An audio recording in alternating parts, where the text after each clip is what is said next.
बिस्मिल्लाहिर्रहमानिर्रहीम, अस्सलाम वालेकुम, गुड मॉर्निंग, सुबह खैर। मैं हूं मोहम्मद जुनैद हलीन। उम्मीद है आप सब खैरियत से होंगे नाज़रीन। और आगाज़ कर लेते हैं आज के प्रोग्राम का एक अफसोसनाक खबर से।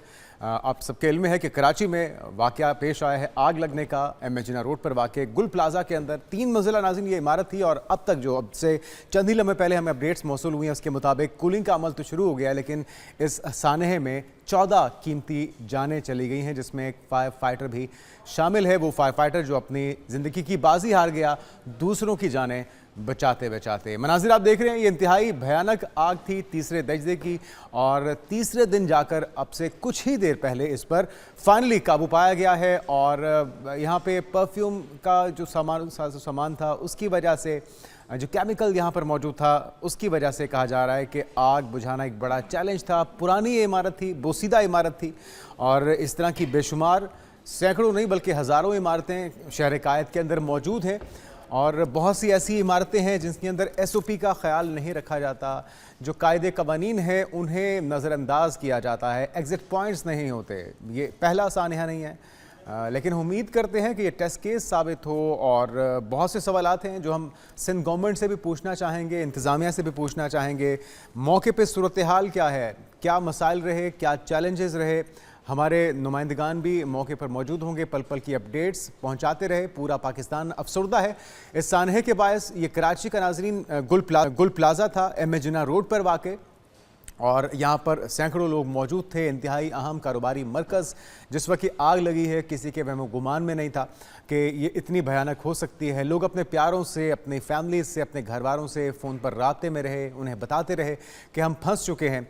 और इमदादी टीमें ताख़ीर से पहुंची हैं। ताख़ीर क्यों हुई? और ये चंद मिनट्स की नहीं, घंटों की ताख़ीर थी, जिसकी वजह से बहुत सी कीमती जानें जो बच सकती थीं वो अल्लाह को प्यारे हो गए बहुत से लोग। और इसके बाद शहर की फ़िज़ा इस वक्त सोगवार है। 14 अफराद इसमें जाँ बहक हो चुके हैं। जिस तरह से हमने आपको बताया है, इस सानहे पर सदर मुमलिकत की तरफ से, वज़ीर आज़म की तरफ से गुल प्लाजा में पेश आने वाले सानहे के ऊपर अफसोस का इजहार किया जा रहा है और यकजहती का इजहार किया जा रहा है। तमाम लवाहिकीन के साथ तमाम पहलुओं का जायज़ा लेंगे। तमाम वो वजूहात जिसकी वजह से आग इतनी शदीद हुई, इमदादी सरगर्मियाँ ताख़ीर से क्यों हुई, आइंदा ऐसे सानहात से बचने के लिए इंतज़ामिया, हुकूमत, ज़िम्मेदारान क्या कर सकते हैं, इसका तफसीलन जायज़ा लेंगे। और मौके पर हमारे नुमाइंदगान भी मौजूद होंगे, उनसे भी अपडेट्स जानेंगे। लेकिन सबसे पहले नज़र डालते हैं आज की टॉप 5 स्टोरीज़ पर। और इसी का ही तस्करा होगा, इस वाक़े का, इस सानहे का। आग, धुआँ और चीखें। गुल प्लाजा में कई जिंदगियाँ शोलों की नज़र हो गई हैं। सुना था गुल प्लाजा में सेल लगी है, क्या पता था मौत की लगी है। शहरी दुहाइयाँ देते रह गए। इसी पर तफसील से बात होगी। और फिर आज ही के प्रोग्राम में बात करेंगे एक बड़ी पेशरफ्त की। पाकिस्तान को अमरीकी सदर की गज़ा अमन बोर्ड में शमूलियत की बाज़ाब्ता दावत मिल गई है। और इसराइल ने नाज़रीन अमरीकी गज़ा बोर्ड को मुस्तरद कर दिया है, पॉलिसी की खिलाफ वर्जी इसे करार दिया है। ये किसके हक़ में सूदमंद साबित हो सकता है, साजगार साबित हो सकता है? क्या वाकई इस कमेटी के क़याम से गज़ा में मुस्तकिल और पायदार अमन मुमकिन हो पाएगा? पाकिस्तान का मौक़िफ़ क्या होगा? वज़ारत ख़ारजा ने तस्दीक तो कर दी है दावतनामे की, लेकिन पाकिस्तान का फ़ैसला क्या है, इस पर अभी फ़ैसला या सोच विचार जारी है, जिस हवाले से हम जानने की कोशिश करेंगे। इसके फ़वाइद क्या हो सकते हैं, नुकसानात क्या हो सकते हैं, पाकिस्तान को क्या फ़ैसला करना चाहिए। और फिर बात होगी आज के प्रोग्राम नाज़रीन बहौल दोस्त कोशिशें। साइकिल चलाने से कितना फ़ायदा होता है हमारी सेहत को। साइकिल चलाएं, पैसे बचाएं और सेहत बनाएं। 2026 की पहली बड़ी स्पोर्ट्स सरगर्मी पाकिस्तान की सबसे बड़ी साइकिलिंग राइड होने जा रही है। हमारे साथ कुछ साइकिलिस्ट भी आज के प्रोग्राम में शामिल होंगे। सेहत के साथ साथ अपने मुल्क का नाम रोशन करने के लिए ये साइकिलिस्ट क्या कर रहे हैं, कितनी मेहनत कर रहे हैं, हुकूमती सरपरस्ती किस हद तक है और कितनी होनी चाहिए, इस पर तफसील से बात करेंगे। फिर आज ही के प्रोग्राम में नाज़रीन जायज़ा लेंगे अंडर-19 वर्ल्ड कप का। इंग्लैंड से शिकस्त के बाद आज पाकिस्तान का बड़ा मुकाबला स्कॉटलैंड के साथ होगा। क्या पिछली शिकस्त के जो गर्दाब से उससे निकलकर हम आगे एक बार फिर से जीत का सिलसिला शुरू कर पाएंगे, और उसके लिए क्या हिकमत अमली होनी चाहिए, इसका जायज़ा लेंगे। और आखिर में नाज़रीन प्रोग्राम में बात करेंगे खाना खाते हुए बच्चों के हाथों में मोबाइल फ़ोन एक खामोश ख़तरा है। हमारे, आपके, हम सब के बच्चे इस कदर आदी हो चुके हैं इस मोबाइल फ़ोन के बेजा इस्तेमाल से, ख़ास तौर पे खाना खाते हुए जैसे लगता है कि उसके बगैर खाना हज़म नहीं होगा। लेकिन ये कितना ख़तरनाक है, क्या क्या नुकसानात हैं, किस तरह से ये आदत चेंज हो सकती है, और किस उम्र के बच्चे को मोबाइल तक एक्सेस होनी चाहिए और किस बच्चे को नहीं होनी चाहिए। बच्चों को खाना खिलाने के लिए मोबाइल का लालच देना कितना खतरनाक हो सकता है, इस पर तफसील से बात करेंगे। लेकिन आगाज़ कर लेते हैं सानह कराची, जहां पे आग लगने का वाकया। कराची के गुल प्लाजा में खौफनाक आतिशबाजी। इमारत के कुछ हिस्सों में सर्च ऑपरेशन इस वक्त शुरू किया गया है। रेस्क्यू 1122 के रजाकार इमारत के अंदर दाखिल हो गए हैं और सामने के हिस्से की जली हुई दुकानों की सर्चिंग इस वक्त जारी सारी है। रेस्क्यू एहलकार आवाज़ें देकर लापता अफराद को तलाश करने की कोशिश कर रहे हैं। इससे पहले वो मुतासरीन जो आग में फंसे हुए थे वो अपने प्यारों को आवाज़ देते रहे, रेस्क्यू एहलकारों को आवाज़ देते रहे, लेकिन निकलने को कोई रास्ता नहीं था। हमारे साथ होंगे मौके से रजब अली हमारे नुमाइंदे और मोहम्मद फ़ारूक रुकने सिंध असम्बली जमात इस्लामी। आप दोनों को वेलकम कहते हैं। पहले रजब आप बताइए, ये सिलसिला कब शुरू हुआ, आग लगी कैसे, कितनी मंजिला ये इमारत थी और जिस वक्त आग लगी कितने लोग थे इमारत के अंदर? देखें, ये गुल प्लाजा नामी एक शहर का मारूफ तरीन जो है ये शॉपिंग मॉल है, जिसमें करीब 1200 के करीब दुकानें और गोदाम मौजूद है। हमारे कैमरामैन दैन अली हमारे नाज़रीन को दिखाएंगे कि इसमें बेसमेंट है, फिर ग्राउंड फ्लोर है और उसके ऊपर 3 मंजिलें हैं। तो ऊपर की जो 2 मंजिलें उसमें जो है वो कुछ गोदाम भी हैं और बाकी दुकानें, बल्कि जो है वो फर्स्ट फ्लोर, ग्राउंड फ्लोर और बेसमेंट में तमाम तर दुकानें हैं। 1200 के करीब जो है 1200 से ज़ायद जो है वो दुकानें। ये परसों रात को तकरीबन 10 बजे से रात 10:15 के दरमियान आग लगी। बताया जा रहा है ग्राउंड फ्लोर पर नकली फूलों की दुकान, आर्टिफिशियल जो है फ्लावर्स की दुकान से जो लगने वाली आग थी और उसने देखते ही देखते जो है वो पूरी मार्केट को अपनी लपेट में ले लिया। जो हमारी कल भी यहाँ पर जो ऐनी शाहिदीन थे, जो वाकई में बच जाने वाले लोग थे या जो अपने प्यारों को तलाश करने वाले लोग थे, उनसे जो हमारी बातचीत हुई थी, जो लोग बच जाने वाले थे, उनका कहना था कि रात 10 बजे चूँकि मार्केट बंद होने का वक्त होता है, वैसे तो मार्केट के तकरीबन 13 जो है वो एंट्री और एग्जिट पॉइंट्स हैं, लेकिन गलियां जो है वो काफ़ी तंग हैं और एग्जॉस्ट का कोई बहुत अच्छा बेहतरीन निज़ाम नहीं है। लिहाजा गेट बंद होने शुरू हो गए थे जिस वक्त आग लगी और लोग जो है वो अपने आप को बचाने के लिए बाद लोग तो गेट तोड़ के भी निकले। जैसा कि हमारे कैमरामैन सामने दिखाएंगे कि एक राहदारी का गेट जो लोहे की आहनी जाली वाला, वो हमारे नाजरीन देख भी सकते हैं। इसी तरह से जो है वो चारों तरफ जो है, तीनों तरफ ये 3 कॉर्नर बिल्डिंग है और इसमें तीनों तरफ जो है वो बेशुमार जो है वो गेट है। तकरीबन जो है वो 13 एंट्री एग्जिट पॉइंट थे जहां से लोगों ने निकलने की कोशिश की। बेशतर अफराद का ये कहना था कि जो आग उस मकाम पे लगी थी, जो गेट मार्केट के खुले हुए थे, जो बैक साइड के जो गेट है उस जगह से जो है वो आग लगनी शुरू हुई, तो लोग अचानक जो है वो फंस गए। बाहर की तरफ जाने की उन्होंने कोशिश तो की, लेकिन आग इतनी शदीद थी उस वाले गेट पर कि वो बाहर नहीं निकल सके। उसके बाद वो अफरा तफरी मच गई, कुछ लोग भगदड़ में भी जख्मी हुए, कुछ सफोकेशन। ये सारी डिटेल्स हम आपसे मजीद भी जानेंगे। रजब, एक तो ये बताइएगा कि हमारी इत्तलात ये है कि इमदादी सरगर्मियां ताखीर से शुरू हुई। फायर ब्रिगेड का अमला, रेस्क्यू का अमला कितने घंटों के बाद पहुंचा है इस हादसे की जगह पर? ताखीर की वजह क्या बताई जा रही है और अब भी कितने लोग लापता हैं? क्या अब भी लोग मिसिंग हैं और लवाहिकीन का क्या कहना है? किस वक्त उनके प्यारों से उनका राब्ता मुनक़ता हुआ और चैलेंजेस क्या क्या रहे इस तमाम रेस्क्यू अमल में? हम दोबारा राब्ता करने की कोशिश करेंगे। हमारे नुमाइंदे रजब अली जाए वकुआ से हमें अपडेट कर रहे थे। कूलिंग का अमल ये कहा जा रहा है शुरू हो चुका है। ख़बर ये भी है कि काफ़ी घंटों की ताख़ीर से रेस्क्यू का अमला पहुंचा है और एक ऐसा प्लाज़ा जो कि बहुत ही मरकज़ी हैसियत रखता है, ये एमेजिना रोड पर वाक़ था और फूलों फ्लावर्स की एक शॉप थी जहां पर इब्तिदाई तौर पर यह बताया गया है कि आग का आगाज़ हुआ है, बहुत से लोग उसमें फंस गए, उन्हें निकलने में मुश्किलात का सामना करना पड़ा। मोहम्मद फ़ारूक साहब रुकने सिंध असम्बली जमात इस्लामी हमारे साथ मौजूद हैं। फ़ारूक साहब, आपको खुशामदीद कहेंगे पाकिस्तान मॉर्निंग में। ये पहला सानहा नहीं है, इससे पहले भी बहुत सी कीमती जानें आग की नज़र हो चुकी हैं मुख्तलिफ़ फैक्ट्रीज़ के अंदर, मुख्तलिफ़ तिजारती मराकज़ के अंदर। ज़िम्मेदार किसको कहा जाए? एक तो जो सहूलियात हैं वो नाकाफ़ी हैं इतने बड़े शहर के लिए, इतनी बड़ी आबादी के लिए, लेकिन फिर ताख़ीर से इमदादी सरगर्मियों का शुरू होना, फिर SOPs पर अमल कहीं पर भी नहीं होता। तहकीकाती कमेटियाँ बन जाती हैं, यकीन दहानियाँ होती हैं, वादे होते हैं, दावे होते हैं, फिर भी वायलेशंस होती हैं। ये जो इमारत थी इसके अंदर भी सेफ एग्जिट पॉइंट्स नहीं थे जिसकी वजह से बहुत सी कीमती जाने गई। तो ज़िम्मेदार कौन है फिर इस गफलत का? असल में सानिया तो यही है कि जो हमारे जो ज़िम्मेदारान हैं वो ज़िम्मेदारी लेने की जो है उनको तौफीक भी नहीं है। और मैं समझता हूँ कि ये जो हादसा है और ये सानिया में तब्दील भी इसी वजह से हुआ है कि क्विक रिस्पांस उस पर नहीं किया गया है। और वहाँ के मार्केट एसोसिएशन के सदर साहब ये बड़े वाज़े अंदाज में, और वहाँ के ताजिर बड़े वाज़े अंदाज में कह रहे हैं कि हम जो है वो मदद के लिए पुकारते रहे, और कोई पौने घंटे तक 45 मिनट तक वहाँ पे कोई भी जो है वो फायर फाइटर या कोई इसकी गाड़ी, फायर ब्रिगेड की गाड़ी वहाँ नहीं पहुँच सकी। अलमिया यह है कि वहाँ से 3 मिनट की मुसाफत पर सदर फायर ब्रिगेड स्टेशन मौजूद है।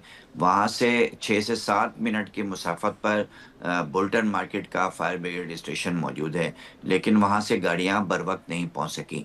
अच्छा, फिर गाड़ियाँ अब पहुँची हैं तो उसका 10 मिनट के बाद पानी ख़त्म हो गया। फिर इन्होंने सिर्फ मीडिया को दिखाने के लिए जो 3 से 4 गाड़ियाँ वहाँ भेजी, वो बगैर पानी के थे, बाउज़र के अंदर पानी मौजूद नहीं था। कभी उस गाड़ियों का जो है वो पानी ख़त्म होता था, और कभी उन गाड़ियों का जो है वो डीजल ख़त्म होता था। पहले ही इस पूरे 3.5 करोड़ शहर की आबादी के लिए, ताजिर बरादरी के लिए, सारे मराकज़ के लिए, इस रिहायशी इलाकों के लिए सिर्फ 2 स्नॉर्कल हैं, और इनके बकौल इनके कि 132 जो है फायर ब्रिगेड की गाड़ियाँ और बाउज़र हैं मौजूद। सवाल तो ये भी बनता है कि 132 में से कितनी जो है ऑन रोड मौजूद हैं।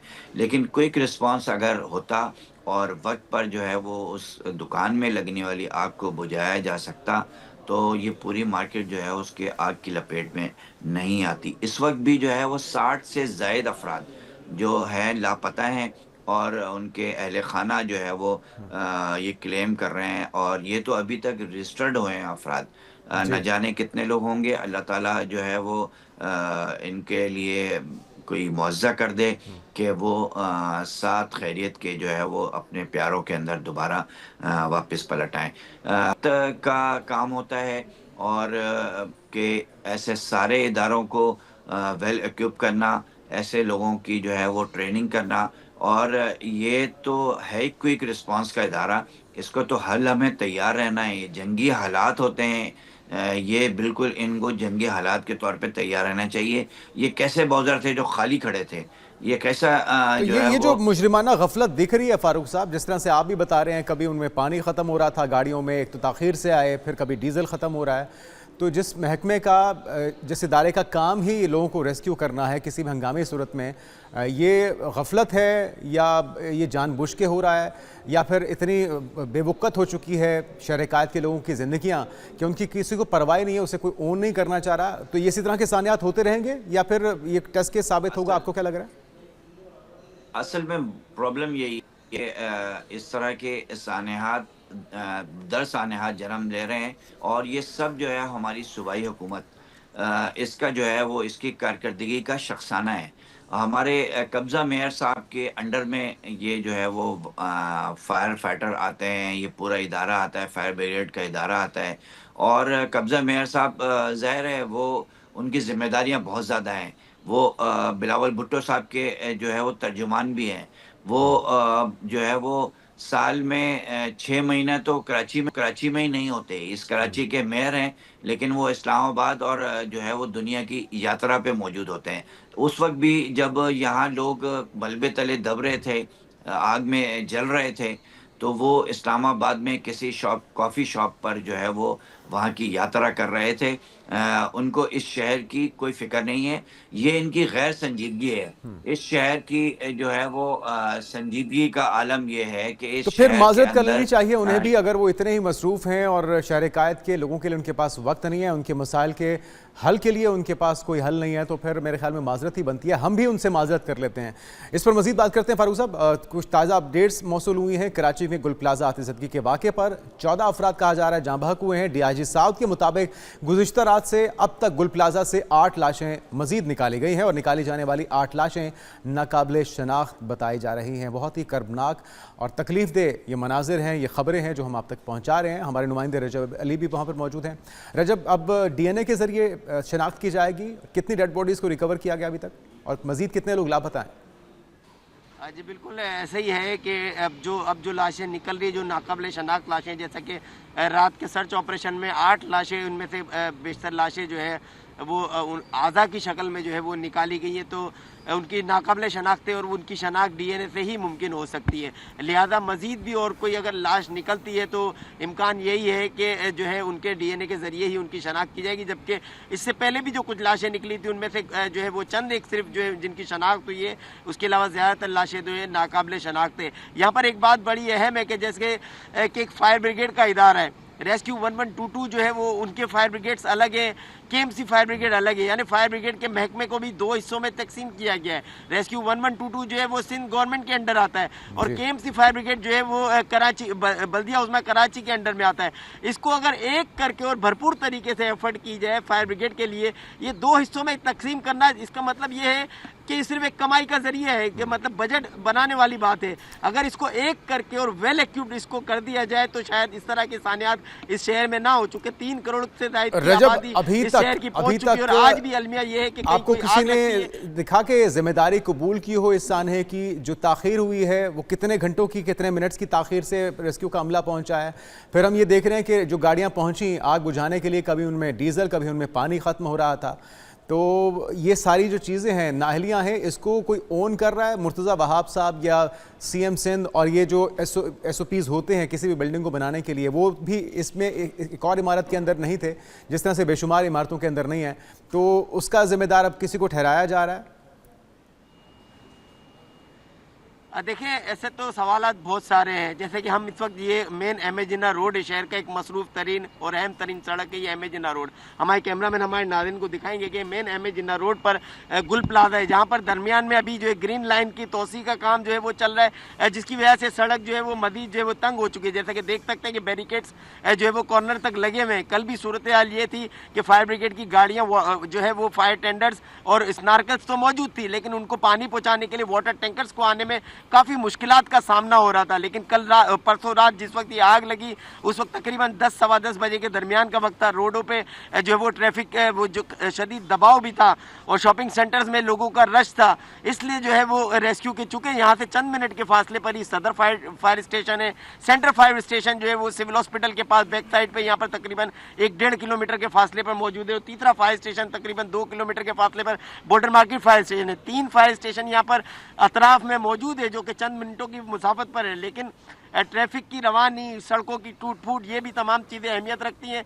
और इन सब के बाद और जब गाड़ियां यहाँ पर पहुँच गई, फायर टेंडर्स यहाँ पर पहुँच गए, तो कहा जा रहा है उसके पीछे चूँकि उसको मजीद सप्लाई के लिए कोई गाड़ियाँ रवाना नहीं की गई थी, लिहाजा जो है वो जैसी फायर ब्रिगेड के पास पानी ख़त्म हुआ तो वो गाड़ी दोबारा गई पानी लेने के लिए।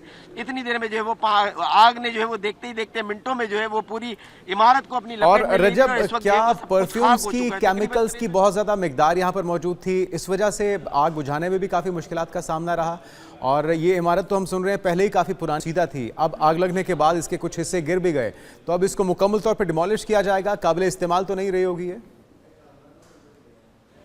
देखें, ये इमारत बोसीदा नहीं थी, करीब 40 साल के करीब जो है इस इमारत को तामीर हुए हो गई। ये एक मजबूत तरीन इमारत थी, उसका अंदाजा हम ऐसे लगा सकते हैं कि इमारत की छत के ऊपर जो है इसकी पार्किंग एरिया बनाया गया था। अच्छा। तमाम तर मार्केट के दुकानदारों की, सेल्समैन की गाड़ियां और उनकी मोटरसाइकिलें ऊपर छत पर पार्क की जाती थी, पार्किंग एरिया ऊपर बनाया गया था। इमारत बोसीदा नहीं थी, इमारत में जो है वो एंट्री एग्जिट पॉइंट्स भी थे। हाँ, इसमें एग्जॉस्ट की जो है वो उसमें जो है वो देखा जाए कि उसमें गफलत जो है वो बरती गई है। केमिकल्स की अगर बात की जा रही है तो केमिकल बहुत कम मिकदार में तो हो सकते हैं, लेकिन ये चूंकि मार्केट बचकाना और ख़वातीन के सामान की ख़ास तौर पे जो है ये बचकाना और ख़वातीन के जो लेडीज़ गारमेंट्स है, उसके अलावा पर्स है, कॉस्मेटिक्स है, क्रॉकरी है, इलेक्ट्रॉनिक्स आइटम है, इस तरह की इस नौइयत के सामान की मार्केट थी और करीब 1200 से ज़ायद दुकानें थी। और फ्रंट पे जो आप ये दुकानें देख रहे हैं जिसमें जो ब्लू रंग के जो शटर थे, ये तमाम तर जो दुकानें थी जो फ्रंट की थी, उनमें सूटकेस, बैग्स वगैरह ये फ्रंट की दुकानें थी। और साथ में इसके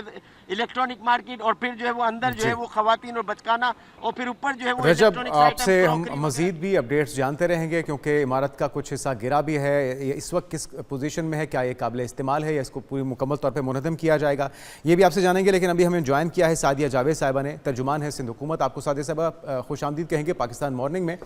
ये सानिया एक और सानिया है जिसको उम्मीद तो हम ये करते हैं कि टेस्ट केस साबित हो, किसी और सानिया से बचने के लिए तमाम इकदाम किए जा सकें। लेकिन वजूहात क्या रही, क्योंकि बहुत सी गफलत, बहुत से सवालात जन्म ले रहे हैं।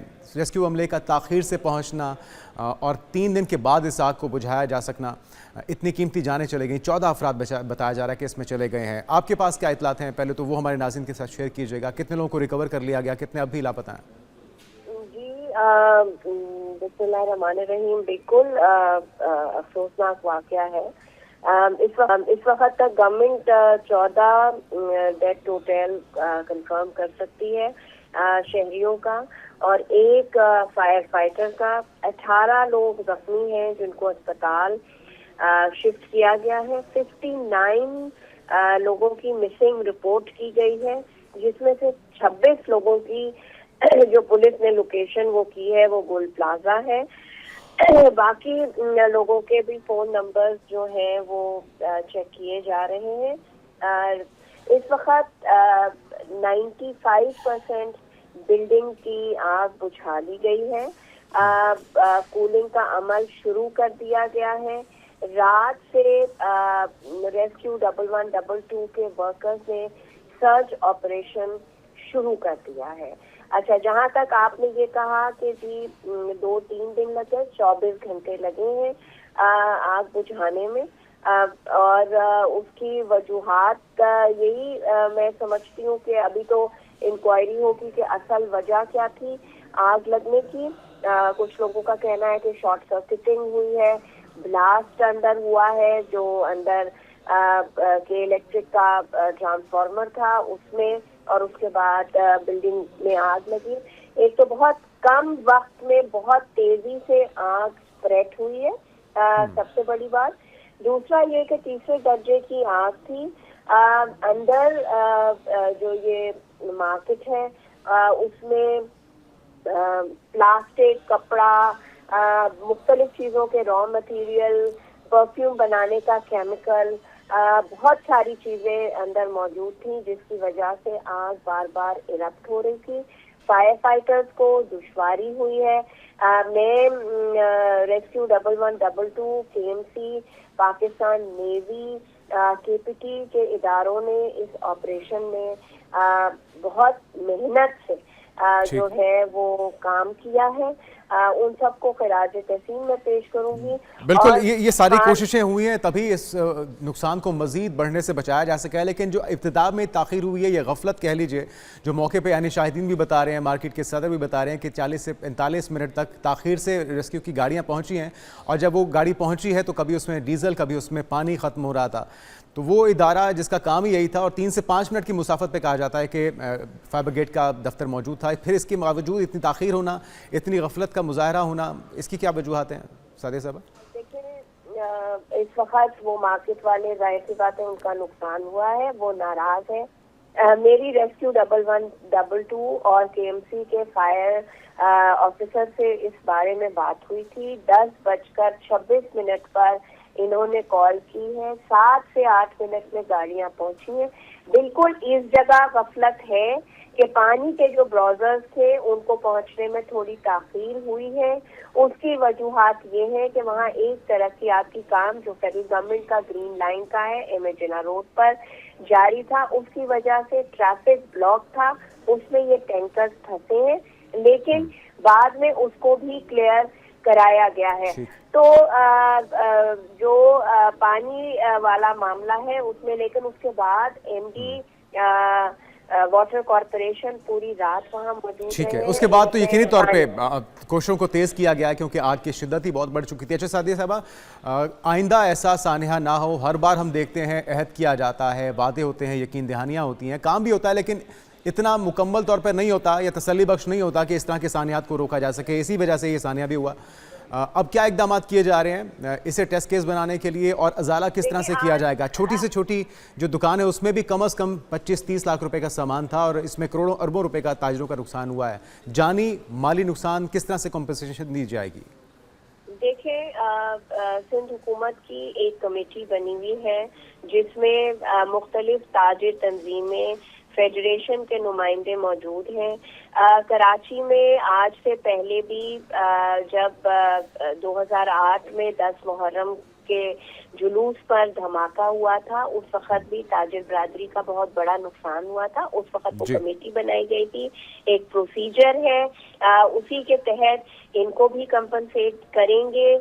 जो लवाहिकीन हैं जिनके प्यारे चले गए हैं उनके भी कंपनसेशन का एक तरीका है, वो कंपनसेशन मिलेगा। हमेशा सिंध हुकूमत, पाकिस्तान पीपल्स पार्टी ताजरों के साथ खड़ी हुई है और हम आज भी खड़े हैं।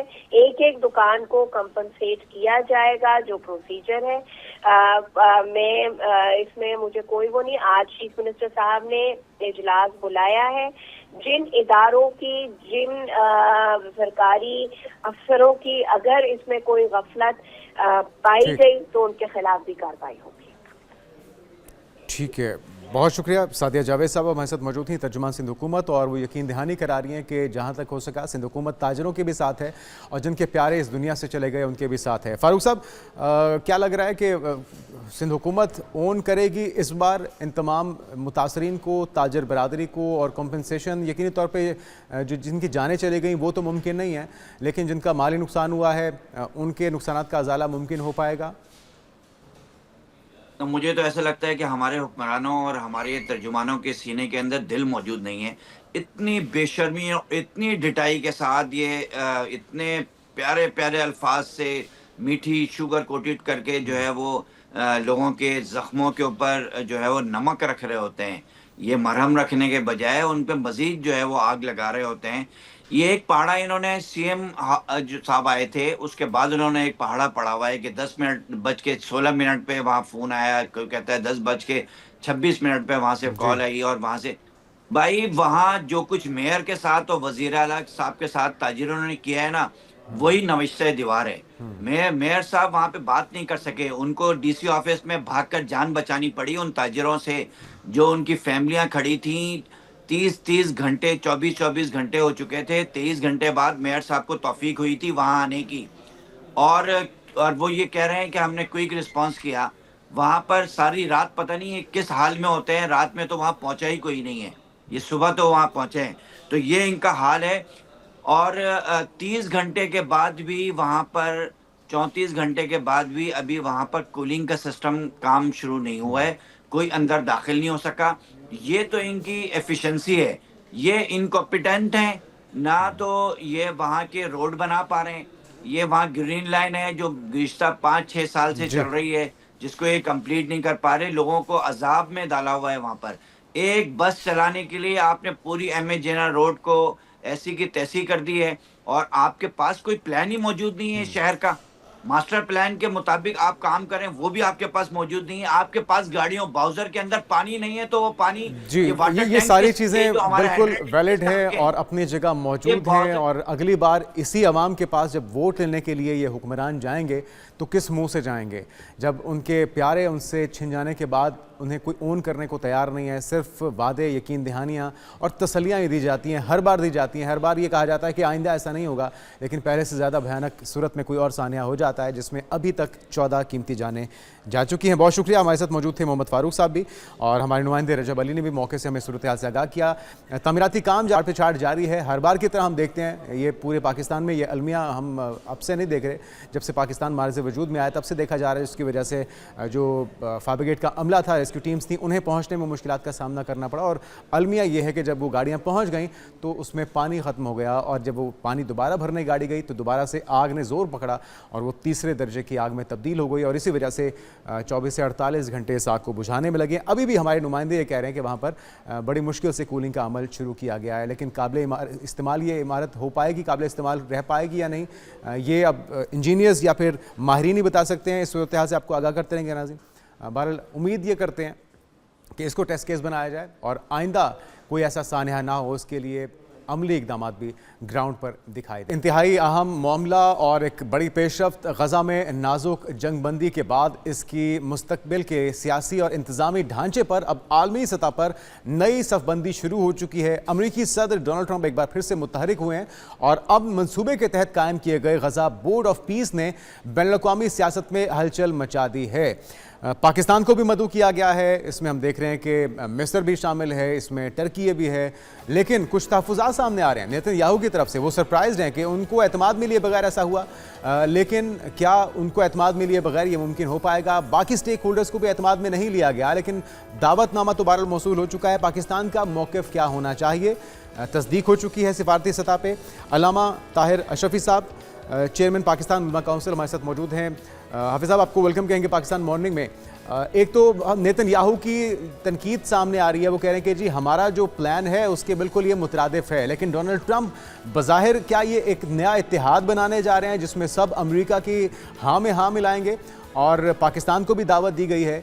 साथ में कुछ तशवीशनाक चीज़ें भी हैं, जैसे $1 मिलियन देने होंगे गज़ा अमन प्लान पर अमल दरामद के लिए। पाकिस्तान कहाँ से देगा, दीगर ममालिक कहाँ से देंगे? तो अब पाकिस्तान के लिए बेहतर क्या फ़ैसला हो सकता है, पाकिस्तान को क्या फ़ैसला करना चाहिए इस दावत के जवाब में? बिस्मिल्लाहिर्रहमानिर्रहीम, नहमदुहु व नुसल्ली व नुसल्लिम अला रसूलिहिल करीम।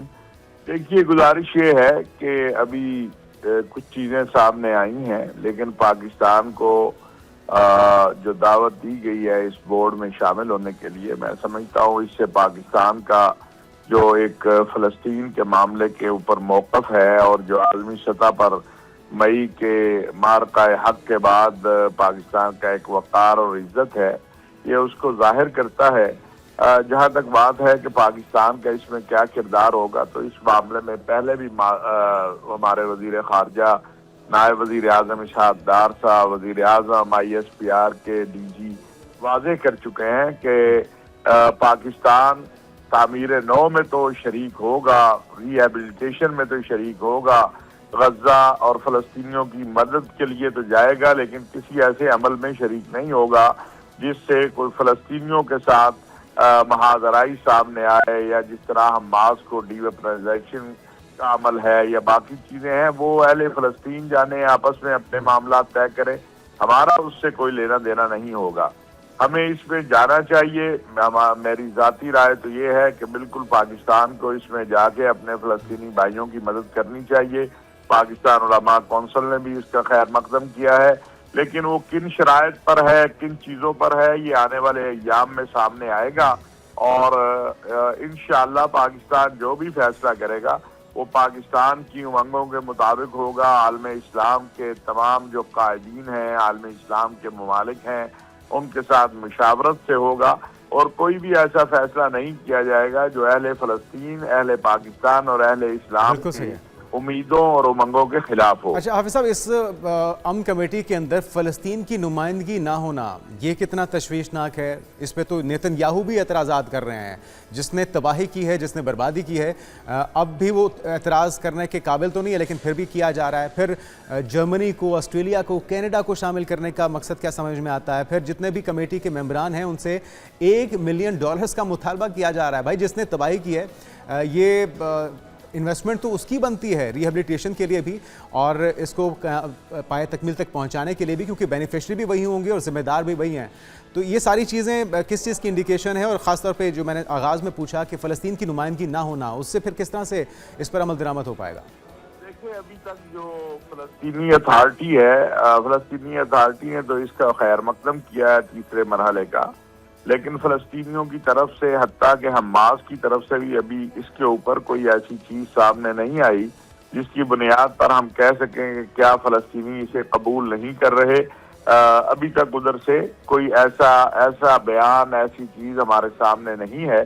जहाँ तक बात है $1 अरब की, तो ये है कि जो मुस्तकिल इस बोर्ड के मेंबर बनना चाहते हैं, अब उसमें भी मेरा ख्याल है बातचीत होगी। बाद ममालिक के लिए ये मुमकिन नहीं होगा, ये तो मुमकिन होगा कि वो इसमें अपनी बसात के मुताबिक शरीक हों, लेकिन $1 अरब देना जो है, या इस हवाले से, तो मैं समझता हूँ कि ये एक, जहाँ तक बात है इस बोर्ड की, तो ये उस अमन मुआहदे में तय हुआ था कि ये बोर्ड जो है वो अमरीकी पीस बोर्ड जो है वो अमरीकी प्रेसिडेंट मुशावरत से बनाएंगे।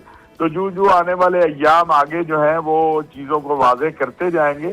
फिल वक्त हम ये समझते हैं कि जो शर्म शेख अमन मुआहदा है उसके नतीजे में जंग बंदी हुई है, अगरचे उसकी मुसलसल इसराइल खिलाफ वर्जी कर रहा है और बेगुनाह फ़लस्तीनियों का कत्ल आम आज भी जारी है, लेकिन उस खौफनाक अंदाज से जो जंग का सिलसिला था वो कुछ थमा है। और दूसरी बात है कि अगर इसराइल इस बोर्ड के ऊपर अदम एतमाद करता है या इसराइल इस बोर्ड के खिलाफ जाता है तो इसका मतलब ये है कि कुछ ना कुछ इस बोर्ड से बेहतरी आएगी और फलस्तीनियों को फायदा होगा।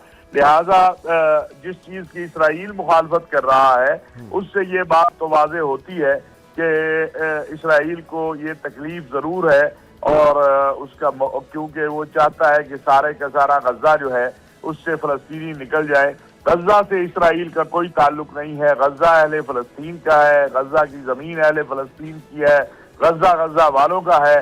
तो मेरा अपना ये ख्याल और मालूमात है कि चूंकि अगर ये तामीर नौ होती है तो जो ख्वाब इसराइल ने देखा था कि वो गजा पे कब्जा कर लेगा और फलस्तीनियों को बेदखल कर देगा, उसका वो ख्वाब पूरा नहीं होगा और इसीलिए वो इस बोर्ड की मुखालफत कर रहा है।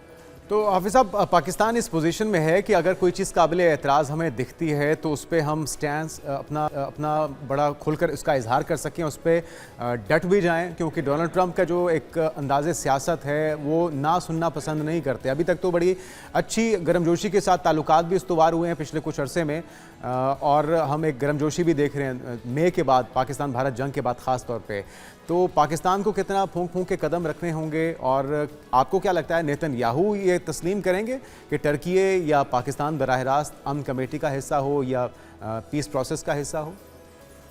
पहली बात तो यह है कि अल्हम्दुलिल्लाह हम इस पोजीशन में भी हैं और हमने शर्म शेख मुआहदे के वक्त अपनी इस पोजीशन को आलम इस्लाम के ममालिक के साथ मिलकर सऊदी अरब, उर्दन, तुर्किया अपने मौक़िफ़ को बताया भी और मनवाया भी कि जब अमरीकी सदर की ख्वाहिश थी, नेतन्याहू की भी ख्वाहिश थी कि वो शर्म शेख में आए और उस मुआहदे में शरीक हो, उस तकरीब में शरीक हो, तो उसको पाकिस्तान ने, तुर्किया ने, सऊदी अरब ने बड़े अच्छे अंदाज में अमरीकियों के सामने रखा और उनसे ये बात मनवाई कि इस तकरीब के अंदर नेतन्याहू नहीं आएगा। बल्कि जो तमाम ज़राए हमारे हैं वो ये है कि दो ममालिक ने बड़ा वाज़ेह अंदाज में इस मौक़िफ़ को अपनाया था, एक सऊदी अरब ने और एक पाकिस्तान ने। लेकिन जो मुतकल्लिम बने, बात करने वाले बने, वो पाकिस्तान के वज़ीर आज़म मियाँ शहबाज शरीफ साहब थे। ये आज आपको मैं यानी इसको इंतिशाफ कर दूं कि जो इस्लामी दुनिया के रहनुमा थे, उर्दन के, बाकी ममालिक के, उन्होंने मुशावरत के साथ और फिर ये पैगाम पाकिस्तान ने दिया कि जी नेतन्याहू को इस तकरीब में नहीं आना चाहिए। इसी तरह सऊदी अरब के जो है वो क़यादत ने, तो अल्हम्दुलिल्लाह पाकिस्तान अपने ब्रदर इस्लामी ममालिक के साथ मिलकर इस पोजीशन में ज़रूर है कि जो चीज़ गलत हो उसको गलत कह सके, बता सके। और इस हवाले से मैं समझता हूँ हमारा मौक़िफ़, एक बात याद रखिए, ये एक बेबुनियाद प्रोपेगेंडा मुहिम शुरू हो जाती है। कुछ लोग हर मामले में सियासत करना चाहते हैं। मैं अपनी कौम को ये बात कहना चाहता हूँ, दुनिया को भी ये बताना चाहता हूँ कि पाकिस्तान की रियासत का मौक़िफ़ बड़ा वाज़ेह है कि एक आज़ाद खुद मुख्तार फ़लस्तीनी रियासत का क़याम जिसका दारुल खलाफा अल कुद्स शरीफ हो, इसके अलावा हम कोई चीज़ कबूल नहीं करेंगे। और ना ही हमारे और सऊदी अरब के इस वक्त कोई इसराइल से ताल्लुकात हैं और ना ही हमें कोई ताल्लुकात जो है बनाने की कोई जो है वो। बहुत शुक्रिया। हमारे साथ मौजूद थे हाफिज़ मोहम्मद ताहिर महमूद अशरफी साहब, चेयरमैन पाकिस्तान उलमा काउंसिल। पाकिस्तान अपने उसूली मौक़िफ़ पर डटा हुआ है, डटा रहेगा, और इस भी है कि अगर हमें किसी चीज़ पे इख्तिलाफ़ होता है तो हम अमेरिका के सामने भी वो इख्तिलाफ़ रखने की और उसे मनवाने की पोजीशन में आ चुके हैं। और पाकिस्तान को बाकायदा तौर पर दावतनामा मौसूल हो चुका है। गज़ा अमन कमेटी का हिस्सा बनने के लिए डोनाल्ड ट्रंप की तरफ से ये नाम अनाउंस किए गए हैं। इसमें अरब ममालिक हैं, इसमें कुछ मगरबी ममालिक भी हैं, इसमें कनाडा है, इसमें ऑस्ट्रेलिया है, इसमें जर्मनी है, और भी कुछ इत्तेहादी ममालिक हैं।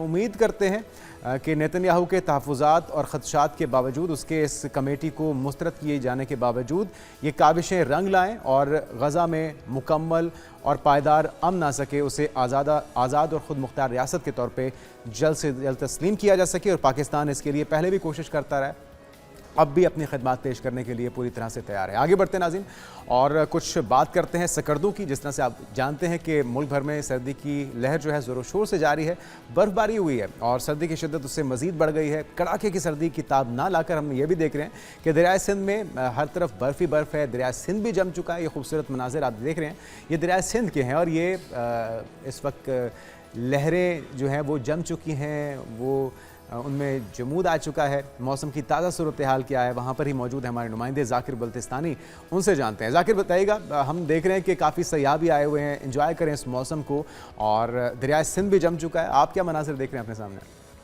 बिल्कुल, तवील खुशकसाली और शदीद सर्दी के बाद स्कर्दू में बर्फ़बारी का आगाज़ हो चुका है। गुज़श्ता रोज़ से वक्फे से बर्फ़बारी का सिलसिला जारी है, जबकि शदीद सर्दी की वजह से जो नदी नाले हैं, और आप मेरे आकब में भी देख रहे हैं कि दरियाए सिंध यहाँ पर मुकम्मल जम चुका है और पानी की जो रवानी है वो भी रुक गई है। साथ साथ मौसम में शिद्दत और बर्फ़बारी की वजह से जो मैदानी इलाकों से आने वाले सयाह थे वो भी काफ़ी खुश नज़र आ रहे हैं, और यहाँ के किसान भी खुश नज़र आते हैं, क्योंकि किसानों का ज़्यादातर इन्हिसार पानी पर होता है और गिलगित बल्तिस्तान में पानी का जो सोर्स है वो ग्लेशियर्स है और बर्फ़बारी है, जिसकी वजह से यहाँ के किसान भी हमें काफ़ी खुश नज़र आते हैं। साथ साथ महकमा मौसमियात ने 19 जनवरी तक मौसम शदीद सर्द और बर्फ़बारी का इम्कान भी ज़ाहिर किया गया है।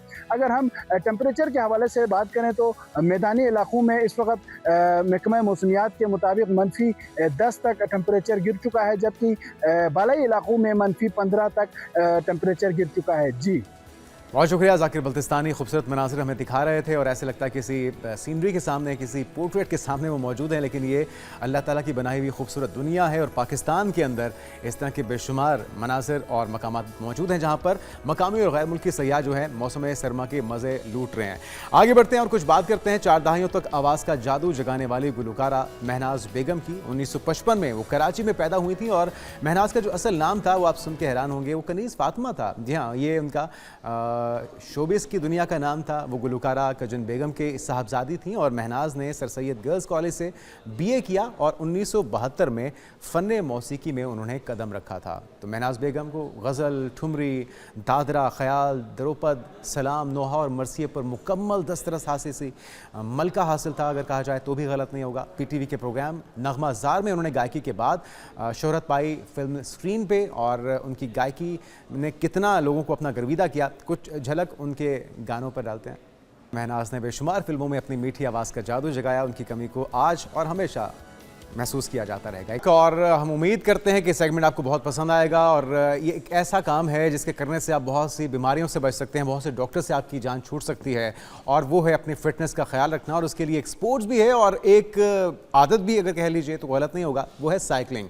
साल 2026 की पहली बड़ी और तारीखी स्पोर्ट्स सरगर्मी के तौर पर पंजाब हुकूमत ने अब ये तहिया किया है, लाहौर में पाकिस्तान की सबसे बड़ी साइकिलिंग राइड होने जा रही है। इसका इनेकाद किया जा रहा है और खुशाइंद बात यह है कि ये एक ऑर्गेनाइजेशन है जो कि इंटरनेशनली काम करती है। इसका नाम है क्रिटिकल मास, और क्रिटिकल मास लाहौर के कुछ शुरका, कुछ हाज़रीन हमारे साथ मौजूद हैं जो कि बीड़ा उठाए हुए हैं, न सिर्फ अपनी बल्कि आवाम की आगाही के लिए, उनको एजुकेट करने के लिए, उनकी अवेयरनेस के लिए, उनको प्रमोट करने के लिए साइकिलिंग को दिन रात एक किए हुए हैं। और हम उसके अंदर देख रहे हैं कि दिन ब दिन फैमिलीज़ ऐड हो रही हैं, नौजवान ऐड हो रहे हैं, बुज़ुर्ग ख़वातीन ऐड हो रही हैं, जो कि बहुत ही खुशाइंद है।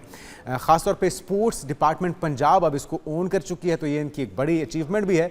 और ये तारीख़ी साइकिलिंग नाज़रीन होने जा रही है। साइकिलिंग राइड का इनेकाद हो रहा है 25 जनवरी को लाहौर में, जिसमें 500 से ज़ायद साइकिलिस्ट होंगे, और इसका आगाज़ होगा लिबर्टी से। कहाँ तक ये साइकिलिंग होगी ये हम इन्हीं से जान लेते हैं, जो हमारे साथ भाई और हमारी बहनें मौजूद हैं। हमारे साथ मौजूद हैं जनाब सबसे पहले शाहिद अदील शाहिद साहब, और जो कि रन कर रहे हैं क्रिटिकल मास लाहौर को।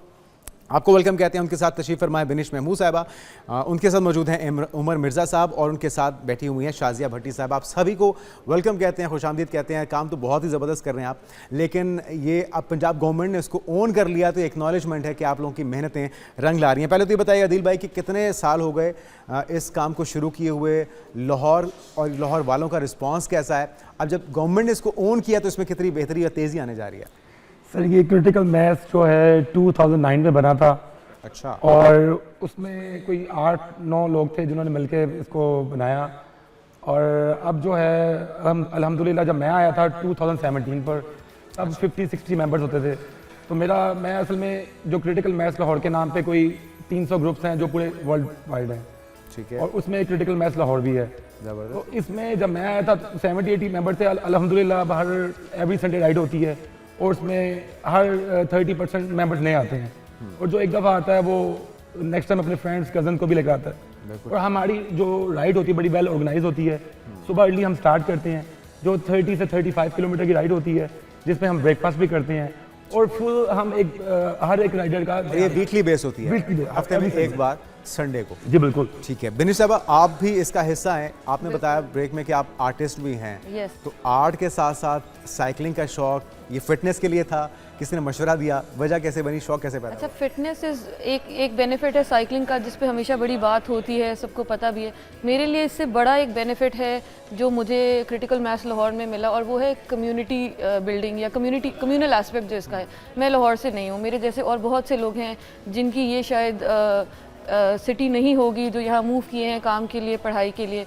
So for people like me ये कम्युनिटी इस तरह की है जहाँ पे आपका एक एक्टिव लाइफस्टाइल तो आपको मिल ही रहा है, साथ साथ आपको लाइक माइंडेडनेस और एक डाइवर्स क्राउड मिल रहा है जिनके साथ आप मुलाकात कर सकते हैं, मिल सकते हैं। सो वो आई थिंक बड़ा तो इंपॉर्टेंट। आपको कितने साल हो गए इसको ज्वाइन? मुझे लाहौर में मेरा तीसरा साल है, और आई थिंक 1.5 साल हो रहा है जिसमें मैंने क्रिटिकल मैथ्स को Experience कैसा ऑनलाइन रहा डिस्कवर किया। लोगों को मिल के, जान के, एक्सप्लोर करके कैसा महसूस हुआ? आई थिंक लाहौर बहुत इंक्लूसिव सिटी है, और वो एविडेंट है। आप CML में अगर कोई भी नया राइडर आता है उसको भी, क्योंकि ऐसा हार्डली कोई बंदा है जो CML के साथ संडे को राइड करे और दोबारा किसी राइड पे ना आए। बल्कि आप वो तो बता रहे हैं कि साथ और लोगों को भी वो और लोग को भी लेके आते मुश्किल ही हो जाता है इतने लोगों को मैनेज करना। नहीं, ज़बरदस्त बात ये कि जैसे अब हम सारे भी बैठे हैं, उमर हैं, शाजिया हैं, Adeel, they are very active के ये किसी को इसकी कोई पेमेंट नहीं मिल रही है, किसी को कुछ मिल नहीं रहा है, कोई ये लालच सब नहीं है ना, कुछ अपने भी लिए नहीं आ रहे हैं। एक खुशी से एक अमेजिंग चीज़ को प्रमोट करने के लिए सब कर रहे हैं। और ऐसे जो अदील के साथ कोर मेंबर्स हैं जो बड़े सालों से जुड़े हुए हैं, वो बड़ा एक्टिवली वो रोल प्ले करते हैं पूरे क्राउड को मैनेज करने का, गवर्न करने का। एक आगे साइकिलिस्ट है, एक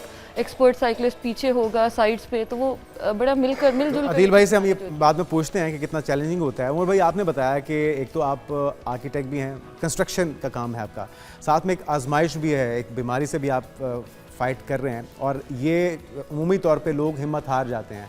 आपने ये हिम्मत कैसे पैदा की? आप साइकिलिंग का शौक और बाकायदगी के साथ, माशाल्लाह आपको देख के लग भी रहा है कि आपने अपनी फिटनेस को भी बहाल किया हुआ है, तो ये सारा कुछ एक साथ कैसे मैनेज कर रहे हैं? मैं जी मल्टीपल स्क्लेरोसिस का पेशेंट हूँ पिछले 14 साल से, और 2.5 मिलियन लोग हैं पूरी दुनिया में इसकी मल्टीपल स्क्लेरोसिस के जो पेशेंट हैं। मगर इसका सबसे बड़ा जो सलूशन है वो दवाइयों की तरह एक्सरसाइज बहुत ज़रूरी है। तो एक हेल्दी एक्सरसाइज करना और उसके साथ इतनी हेल्दी कम्युनिटी मिल जाना, इस is good for your health. और दूसरा आपकी ज़हनी साइकोलॉजिकली भी तो आप साइकोलॉजिकली आपको प्रमोट करना। इन लोगों, ये लोग कभी मुझे महसूस भी नहीं होने देते कि आई एम अ सिक गाय और मुझे कोई वो है, एज ए कम्युनिटी के लिए, और बिल्कुल ऐसे जैसे अपने एक घर वालों के साथ मैं फिर रहा हूँ, और ये अब मेरी फैमिली बन गई। अरे वाह, CML we call it a family ना, माशाल्लाह। तो और बड़ा अल्लाह का शुक्र है कि सारे, और हमने लॉन्ग राइड्स भी की हैं। मैं इस्लामाबाद से लाहौर साइकिल भी चला के आया। अरे ना कीजिए, जी वाकई में। जी पिछले साल इन्हीं दिनों में मैं, शाजिया, अदील और हम सारे कोई 20 लोग थे, हम लोग लाहौर, इस्लामाबाद से लाहौर साइकिल पे आए 2 दिनों में। बड़ी हिम्मत का काम है। 2 दिनों में, सिर्फ 2 दिनों में आए थे। तो इसमें ये सोचना कि जी मैं, ये मोटिवेशन है जी, और ये कम्युनिटी से बिल्ड हो रही है, और इन लोगों की एनर्जी से मैं चलता हूँ। अभी कितने मेंबर्स हो चुके हैं आप लोगों के? हम लोग 1300 प्लस मेंबर हैं जी इस वक्त लाहौर में, और ऑफ एंड ऑन हम लोग सारे गैदर भी होते रहते हैं, बड़े इवेंट्स में, छोटे इवेंट्स में। हर इतवार की राइड है, और जो हम ज़्यादा राइडर हैं वो हम एवरी ट्यूसडे और थर्सडे भी राइड करते हैं, जिसके अंदर थोड़े से ज़रा हाई एंड होते हैं जो 50-100 किलोमीटर करते हैं। और न्यू राइडर्स के लिए हम प्रेफर करते हैं, फैमिलीज़ के लिए संडे को ज़रूर आए। बिल्कुल ठीक एक तो अच्छा उठने की आदत, बहुत अच्छी और बहुत ही हेल्दी एक्टिविटी है, और जिस तरह से आप बता रहे हैं सारे एक फैमिली का एहसास होता है, तभी आप अगली बार और लोगों को भी खींच खांच के लेकर आते हैं, और उसका एक आदत से पड़ जाती है ना। शायद साहब, आप हाउस वाइफ भी हैं और साथ में साइकिलिंग का शौक भी है, तो ये घर की जिम्मेदारियों के साथ कैसे मैनेज हो रहा है? एक तो ये बहुत सुबह स्टार्ट होती है, सो उस टाइम के ऊपर आपको पता है पूरा लाहौर सो रहा होता है। लाहौरिया तो 11-12 बजे से पहले सवाल ही पैदा नहीं होता। ये एक ऐसी एक्टिविटी है जो अगर आप करके वापस भी आ जाए तो मुझे लगता है किसी को पता नहीं लगता, किसी को पता नहीं लगता कि आपने घर में से टाइम नहीं लिया। तो this is a very healthy activity और कभी सोचा नहीं था कि मैं साइकिलिस्ट बन जाऊंगी। कितने सालों से आप कर रही हैं? मैं कर रही हूँ कोई 10-12 सालों से। 10-12 साल से? अच्छा, उससे पहले की ज़िंदगी और बाद की ज़िंदगी में क्या चेंज था? जाहिर है जब आप एथलीट बन जाते हैं तो फिर ऑब्वियसली आपकी हेल्थ आपकी सबसे प्रायोरिटी बन जाती है। एंड सरप्राइजिंग थिंग इज़ कि हेल्थ को रखना, मेंटेन करना इतना मुश्किल नहीं है। जैसे साइकिलिंग हम करते हैं तो हमें मज़ा भी आता है, साथ में हमारी हेल्थ भी ठीक है। सो हम लोग अनफॉर्चुनेटली 2026 में बहुत ज़्यादा बीमारियों का शिकार हो रहे हैं और फार्मास्यूटिकल इंडस्ट्री हमें हर चीज़ का इलाज है कि मेडिसिन पे लग जाएं, जबकि मुझे लगता है हर चीज़ का इलाज है कि हम थोड़ी बहुत मूवमेंट करें और एक्सरसाइज को पार्ट ऑफ लाइफ बनाएं। वो हरकत में बरकत है, हरकत में बरकत है, बिल्कुल। तो अच्छा है, और यूज इट और लूज इट। दवाइयों पे इतना खर्चा करें, थोड़ा खर्चा अपने पे कर दीजिए। अच्छा, एक तो ये बताइए कि रिक्वायरमेंट्स क्या हैं? अगर कोई मेंबर बनना चाहता है, मैं आज से आपको ज्वाइन करना चाहता हूँ, तो क्या एक अच्छा साइकिल चाहिए, किट चाहिए, क्या क्या चीज़ें रिक्वायर्ड होती हैं, कितने घंटे देने होते हैं साइकिलिंग के लिए? एक तो संडे आपने बता दिया, और क्या क्या रिक्वायरमेंट्स हैं कोई अगर आपको ज्वाइन करना है? सर आपको अगर आपने ज्वाइन करना है, हमारा एक इंस्टाग्राम में पेज है, ठीक है, criticalmass.lahore के नाम पर, उधर एक मैसेज करें, अपनी राइड बुक करवाएं। फर्स्ट राइड करनी है तो आप एक 50,000 की साइकिल ना परचेज करें, जस्ट 1500 रेंटल बाईसाइकिल है, आपने वो अकाउंट में सेंड करना है और आपकी साइकिल बुक हो जाएगी। अगर ब्रेकफास्ट करना है उसका 500 या 1000 रुपीज़ होता है। अच्छा, ये जो रेंटल साइकिल है ये इसलिए भी बेनिफिशियल है क्योंकि अगर कोई आउट ऑफ सिटी से आया है, सारी बात है, साइकिल तो साथ नहीं लाया होगा, तो वो रेंट पे साइकिल ले और इस एडवेंचर को या इस रूटीन को अपना के देखे कि वो कितना। बिल्कुल बिल्कुल, जो आप फर्स्ट टाइम आप कर रहे हैं, फर्स्ट टाइम आपने अगर ज्वाइन करनी है, आप 50,000 तो नहीं कर सकते, 1500 के अंदर आपको साइकिल मिल जाएगी ऑन द स्पॉट और आप आराम से हमारे साथ ज्वाइन कर सकते हैं। बिल्कुल सही है। अच्छा, ये जो एक्सपीरियंस है ये आपको कैसा लगा कि इतने लोगों के साथ इंटरेक्ट करना मुश्किल होता है? क्योंकि बहुत लोग होते हैं जो शायद उनकी तबीयत होती है, वो इतने लोगों के साथ घुलना मिलना पसंद नहीं करते, तो आप अपना ज़ाती एक्सपीरियंस क्या उनके साथ शेयर करेंगे? अच्छा, मेरा एक्सपीरियंस बड़ा ही प्लेजेंट रहा है, बल्कि फ़र्स्ट राइड मुझे अभी तक याद है, सर्दियाँ ही थी, आई थिंक लास्ट ईयर नवंबर की बात होगी या अक्टूबर की बात होगी। एंड मैंने बस एक मैसेज किया था, I did not know Adeel, I did not know Umar, शायद किसी को मैं जानती नहीं थी, लाहौर में मैं इतने लोगों को वैसे ही नहीं जानती थी। मैंने इंस्टा पे मैसेज किया, मुझे रिप्लाई आया, मैंने साइकिल बुक की और मैं चली गई सुबह उठ के लोकेशन पे जो थी। एंड बीइंग पंक्चुअल मैं वहाँ थी और अदील था और मैंने कहा अच्छा कितने लोगों को, मुझे कोई आइडिया नहीं था। And gradually everybody came and ride start हुई और तब से नो लुकिंग बैक। बहुत प्लेजेंट एक्सपीरियंस था बिकॉज सब इतने इंक्लूसिव हैं, सब इतने सबको साथ लेकर चलने वाले लोग हैं। अच्छा, लोगों के लिए मैसेज क्या है? लोग बहुत ज़्यादा अपने कंफर्ट जोन से निकलना नहीं चाहते, आराम तलब, लोग घबराते हैं कि क्या होगा, कैसा होगा, के अंदर सोते रहें। बिल्कुल। और जिस तरह से बता रही थी शाजिया भी, यहाँ पे तो मतलब आप होके भी आ जाते होंगे तो बहुत से लोगों को पता नहीं चलता होगा कि आप लोग कहीं गए भी थे, तो उन लोगों के लिए मशवरा क्या है कि इसके फ़ायदा क्या होगा, चेंज क्या आएगा लाइफ में? पहला स्टेप ज़रूर लें, वो पहला स्टेप ही मतलब अनकम्फर्टेबल होता है कि उठ के जाना है कुछ। एक बार आप जाएँ, honestly you will have an amazing time और फ़ायदे तो इसके बहुत ज़्यादा हैं। एंड अगेन मैं वो फ़ायदे स्ट्रेस करूँगी जो ज़्यादा लोग नहीं सोचते। People think of it as a physical exercise, as movement, लेकिन जो उमर ने कहा कि इसके मेंटल हेल्थ बेनिफिट्स भी बहुत ज़्यादा हैं और दूसरा सोशल बेनिफिट्स भी बहुत ज़्यादा हैं, कम्युनल बेनिफिट्स हैं। नेटवर्किंग एक एजेंडा नहीं होता किसी का, but of course you get to know 100-200 people. फिर हमारा एक व्हाट्सएप ग्रुप है, बड़ी रीसेंट एग्जांपल है, दिसंबर में आई वाज वेरी सिक, मेरे अंदर हिम्मत नहीं थी कि मैं उठ के डॉक्टर के पास जाऊँ। एक इमरजेंसी सिचुएशन थी, मैंने एक मैसेज अदील को किया, हमारे साइकिलिंग ग्रुप में डॉक्टर्स ने फ़ोन पे मुझे इमीडिएटली, बिकॉज इस कम्युनिटी में you will have doctor, psychologist, artist, businessman, you name it, आपका बढ़ेगा तो उसके हर प्रोफेशन से ताल्लुक़ रखने वाला बंदा इस वक्त इस कम्युनिटी का पार्ट है। आप कोई केमिकल इंडस्ट्रियल कोई आप अगर उसकी बात करें प्रोडक्शन की, वो बंदा भी इस कम्युनिटी में होगा, which is an amazing benefit. सारे बेनिफिट्स हैं, प्लस पॉइंट्स हैं। बिल्कुल, ये प्लस पॉइंट्स कंफर्ट जोन से बाहर निकलिए, सड़क पर आइए और फिर देखिए उसके फ़वाइद क्या, आपकी सेहत को और आपकी पर्सनल लाइफ को भी, आपकी प्रोफेशनल लाइफ को भी। उमर भाई, ये मोटिवेशन तो यकीनी तौर पे है, ये आपकी शख्सियत भी पूरी तरह से आपने जिसके साथ ना सिर्फ साइकिलिंग को अपनाया हुआ है बल्कि दूसरों के लिए आप रोल मॉडल भी हैं। तो मशवरा क्या है जो डर जाते हैं, घबरा जाते हैं किसी भी बीमारी की वजह से, शुगर के जो पेशेंट्स हैं उनके लिए भी मूवमेंट बहुत ज़रूरी है, वर्कआउट बहुत ज़रूरी है, तो उन तमाम लोगों के लिए जो किसी भी बीमारी का शिकार है, किसी आजमाइश का शिकार हैं, वो उस डर खौफ से निकल के साइकिलिंग या इस किसी भी फिजिकल एक्टिविटी में आना कितना ज़रूरी है उनके लिए? फिज़िकल एक्टिविटी हर बीमारी का इलाज है, आपको इससे डरना नहीं चाहिए। अपनी बीमारी या अपनी किसी भी फिज़िकल या कोई भी अल्लाह की तरफ से कोई आजमाइश है उसको फेस करें और और जब आप सबके साथ मिलजुल के बांटते हैं ना तो वो आसान हो जाती है। और इस तरह की कम्युनिटी में आना आपको मोटिवेट करेंगे, आप उठेंगे, आपकी मूवमेंट इन्वॉल्व है, आपकी मेंटल हेल्थ इन्वॉल्व है इसके अंदर, आप खुद सोचते भी हैं, बुरे ख्यालों से आप बाहर निकलते हैं। नेगेटिव थॉट को छोड़ने का सबसे अच्छा तरीका है कि किसी फिज़िकल एक्टिविटी के अंदर एंगेज हो। डजेंट मैटर, हमारा रनिंग का भी ग्रुप है, CML रनर भी हैं। अच्छा, हम भागते भी हैं। अभी पीछे हमने सबसे बड़ी मैराथन की है लाहौर की, CBD में भागे हैं हम सारे। ज़बरदस्त। और उससे ये हुआ कि we get to do lot of different things. और फिर वो आपकी ज़हनी हालत, आपकी फिजिक, आप भूल जाते हैं कि यार आपको कोई प्रॉब्लम भी है। अपनी प्रॉब्लम्स को सब आप खुदा हाफिज़ कह देते हैं। और बस जब इनके साथ आ गए हैं ना, दिन के, हफ्ते के, महीने के कुछ घंटे इनके साथ गुजारने से ऐसा लगता है मैंने दोबारा से ज़िंदगी जीना शुरू कर दी। ज़बरदस्त, बहुत ही खूबसूरत बात। और शाज़ी साहब, आप अकेली अपनी फैमिली में आ रही हैं या जिस तरह से आपने बताया कि आपकी फैमिली, वो सारा भी इसमें शामिल हैं, कंट्रीब्यूट करते हैं?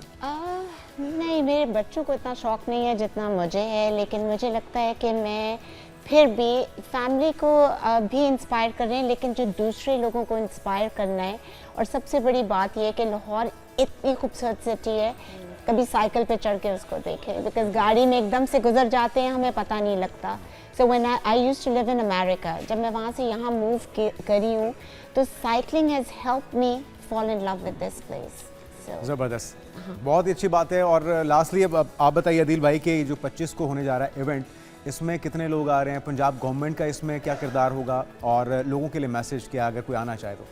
सर 25 को राइड हो रही है हमारी, और ये स्टार्ट होगी लिबर्टी से। ठीक है, इसका कहाँ तक होगी? जी, इसका डिस्टेंस है 15 किलोमीटर। तो हम लिबर्टी से स्टार्ट करेंगे, CBD जाएंगे, फिर गद्दाफी स्टेडियम का आउटर लुप लगाएंगे। ज़बरदस्त। फिर हमारे लिए उन्होंने काफ़ी मेंबर्स ऐसे हैं जिन्होंने ग्राउंड देखी नहीं है, हॉकी ग्राउंड। टाइम अगर आप मेंशन कर दें? सर 8 बजे इकट्ठे होंगे और सुबह 8 बजे और 9 बजे राइड स्टार्ट है। और इसमें कोई 500 से अबव मेंबर्स पार्टिसिपेट कर रहे हैं, जिसमें कोई एज लिमिट नहीं है, फैमिलीज हैं, कोई भी आ सकता है। सबसे बड़ी बात, गवर्नमेंट ने फैमिलीज के लिए फर्स्ट 200 साइकिल्स रेंटल फ्री कर दी हैं। ज़बरदस्त, फर्स्ट 200, और ये पहला इनिशिएटिव लिया उन्होंने हमारे साथ, तो ये अच्छा रहेगा। इसका पॉजिटिव जिसके पास साइकिल नहीं है वो रेंटल खुद भी आ जाए, खुद भी आएगा और रेंटल भी मिलेगी और फ्री भी मिलेगी। अरे वाह, ज़बरदस्त। यानी कि 200 लोग तो, लेकिन वो पहले आइए पहले पाइए ही। और उनका ये मैसेज है, अगर जिनको साइकिल चाहिए रेंटल, और उसका जो व्हाट्सएप नंबर है उसमें मैसेज करेंगे तो अपनी राइड बुक करवाएं। जो नंबर है 0345 4213 247। बिल्कुल ठीक। लास्टली दोनों ख़वातीन से मैं चाहूँगा कि एक एक मैसेज दे दें उन ख़वातीन के लिए जो घरों में बैठी होती हैं, कुछ भी बहाना बना के या किसी डर से या खौफ से कि हम वहाँ पर जाएंगे, कैसे जाएंगे, कोई खातून होगी ना होगी, उनके लिए ये मैं बिल्कुल, अगर आप ना भी कहते हैं, I wanted to come back to this because ये बड़े इंपॉर्टेंट पॉइंट है। एक तो इसका ये एस्पेक्ट है कि I know many women and growing up, मेरा एक बड़ा बचपन से ख्वाब था कि मैं सड़कों पे साइकिल चलाऊं। I grew up in a different city. हर बच्ची को होता है, और ये हर बच्ची को बड़ा शौक होता है उनका, लेकिन वो डरती हैं, घबराती हैं। वो होता है। और अकेले कहाँ जाएं, कैसे जाएं। I grew up in Multan, then I lived in Karachi, in Islamabad, and हर सिटी में आई ऑलवेज वांटेड कि साइकिल पकड़ें और शहर को एक्सप्लोर करें। एंड यहाँ आकर मुझे फाइनली एक बार मौका मिला, और उसमें बहुत बड़ा हाथ CML का है। सो बाकी ख़वातीन के लिए यही मैसेज है कि एक प्लेटफॉर्म मिल रहा है, एक कम्युनिटी मिल रही है, बिल्कुल डरने की कोई ज़रूरत नहीं है। I also left home and came on my own. मैं किसी दोस्त को, हम ऑल्सो आप फीमेल्स में देखेंगे कि वो हमेशा दिल वेट के कोई दोस्त साथ चले, कोई भाई, किसी साथी की जरूरत होती है, पार्टनर की जरूरत होती है। इस कम्युनिटी में बिल्कुल, लेकिन यहाँ पे आपके पार्टनर्स हैं, हम सब पार्टनर्स हैं। दिखाने का मकसद भी ये है कि आप अकेले नहीं होंगे वहाँ पे। शायद साहब आप भी कुछ कहना चाहेंगी? और मैं ये कहना चाहूँगी कि लोग कहते हैं कि कुछ लाहौर में करने के लिए नहीं है। मुझे लगता है लाहौर में इतना कुछ करने के लिए, सिर्फ आप इनिशिएटिव लें और बाहर निकलें। और साइकिलिंग तो हम कर रहे हैं, और लोग कहते हैं सेफ नहीं है। हमने इस्लामाबाद से लाहौर कर ली, यहाँ से गुजरांवाला चली गई, हिम्मत का काम है। और मुझे पाकिस्तान में किसी जगह डर नहीं लगा, कुछ नहीं हुआ। लोग बहुत प्यार करने वाले हैं, और मुझे लगता है कि ये हमारे दिल के अंदर कोई खौफ है। आप एक दफ़ा सड़क पे आएँ तो सही।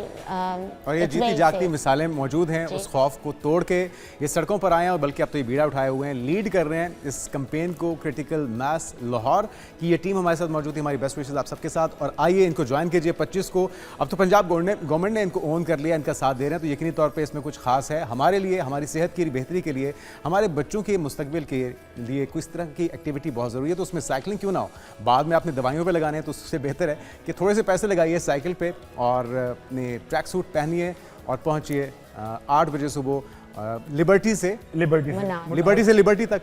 मुनाल से स्टार्ट होगी और एंड होगी पंजाब स्टेडियम। बिल्कुल ठीक है, तो उम्मीद करते हैं आप लोग ज्वाइन करेंगे और एंजॉय करेंगे। अपनी सेहत को बहाल करने के लिए खुद ही कोशिश करनी होगी। बात हो जाए क्रिकेट की, क्रिकेट के मैदान से पाकिस्तान के लिए आज का दिन खासा अहम दिखाई देता है।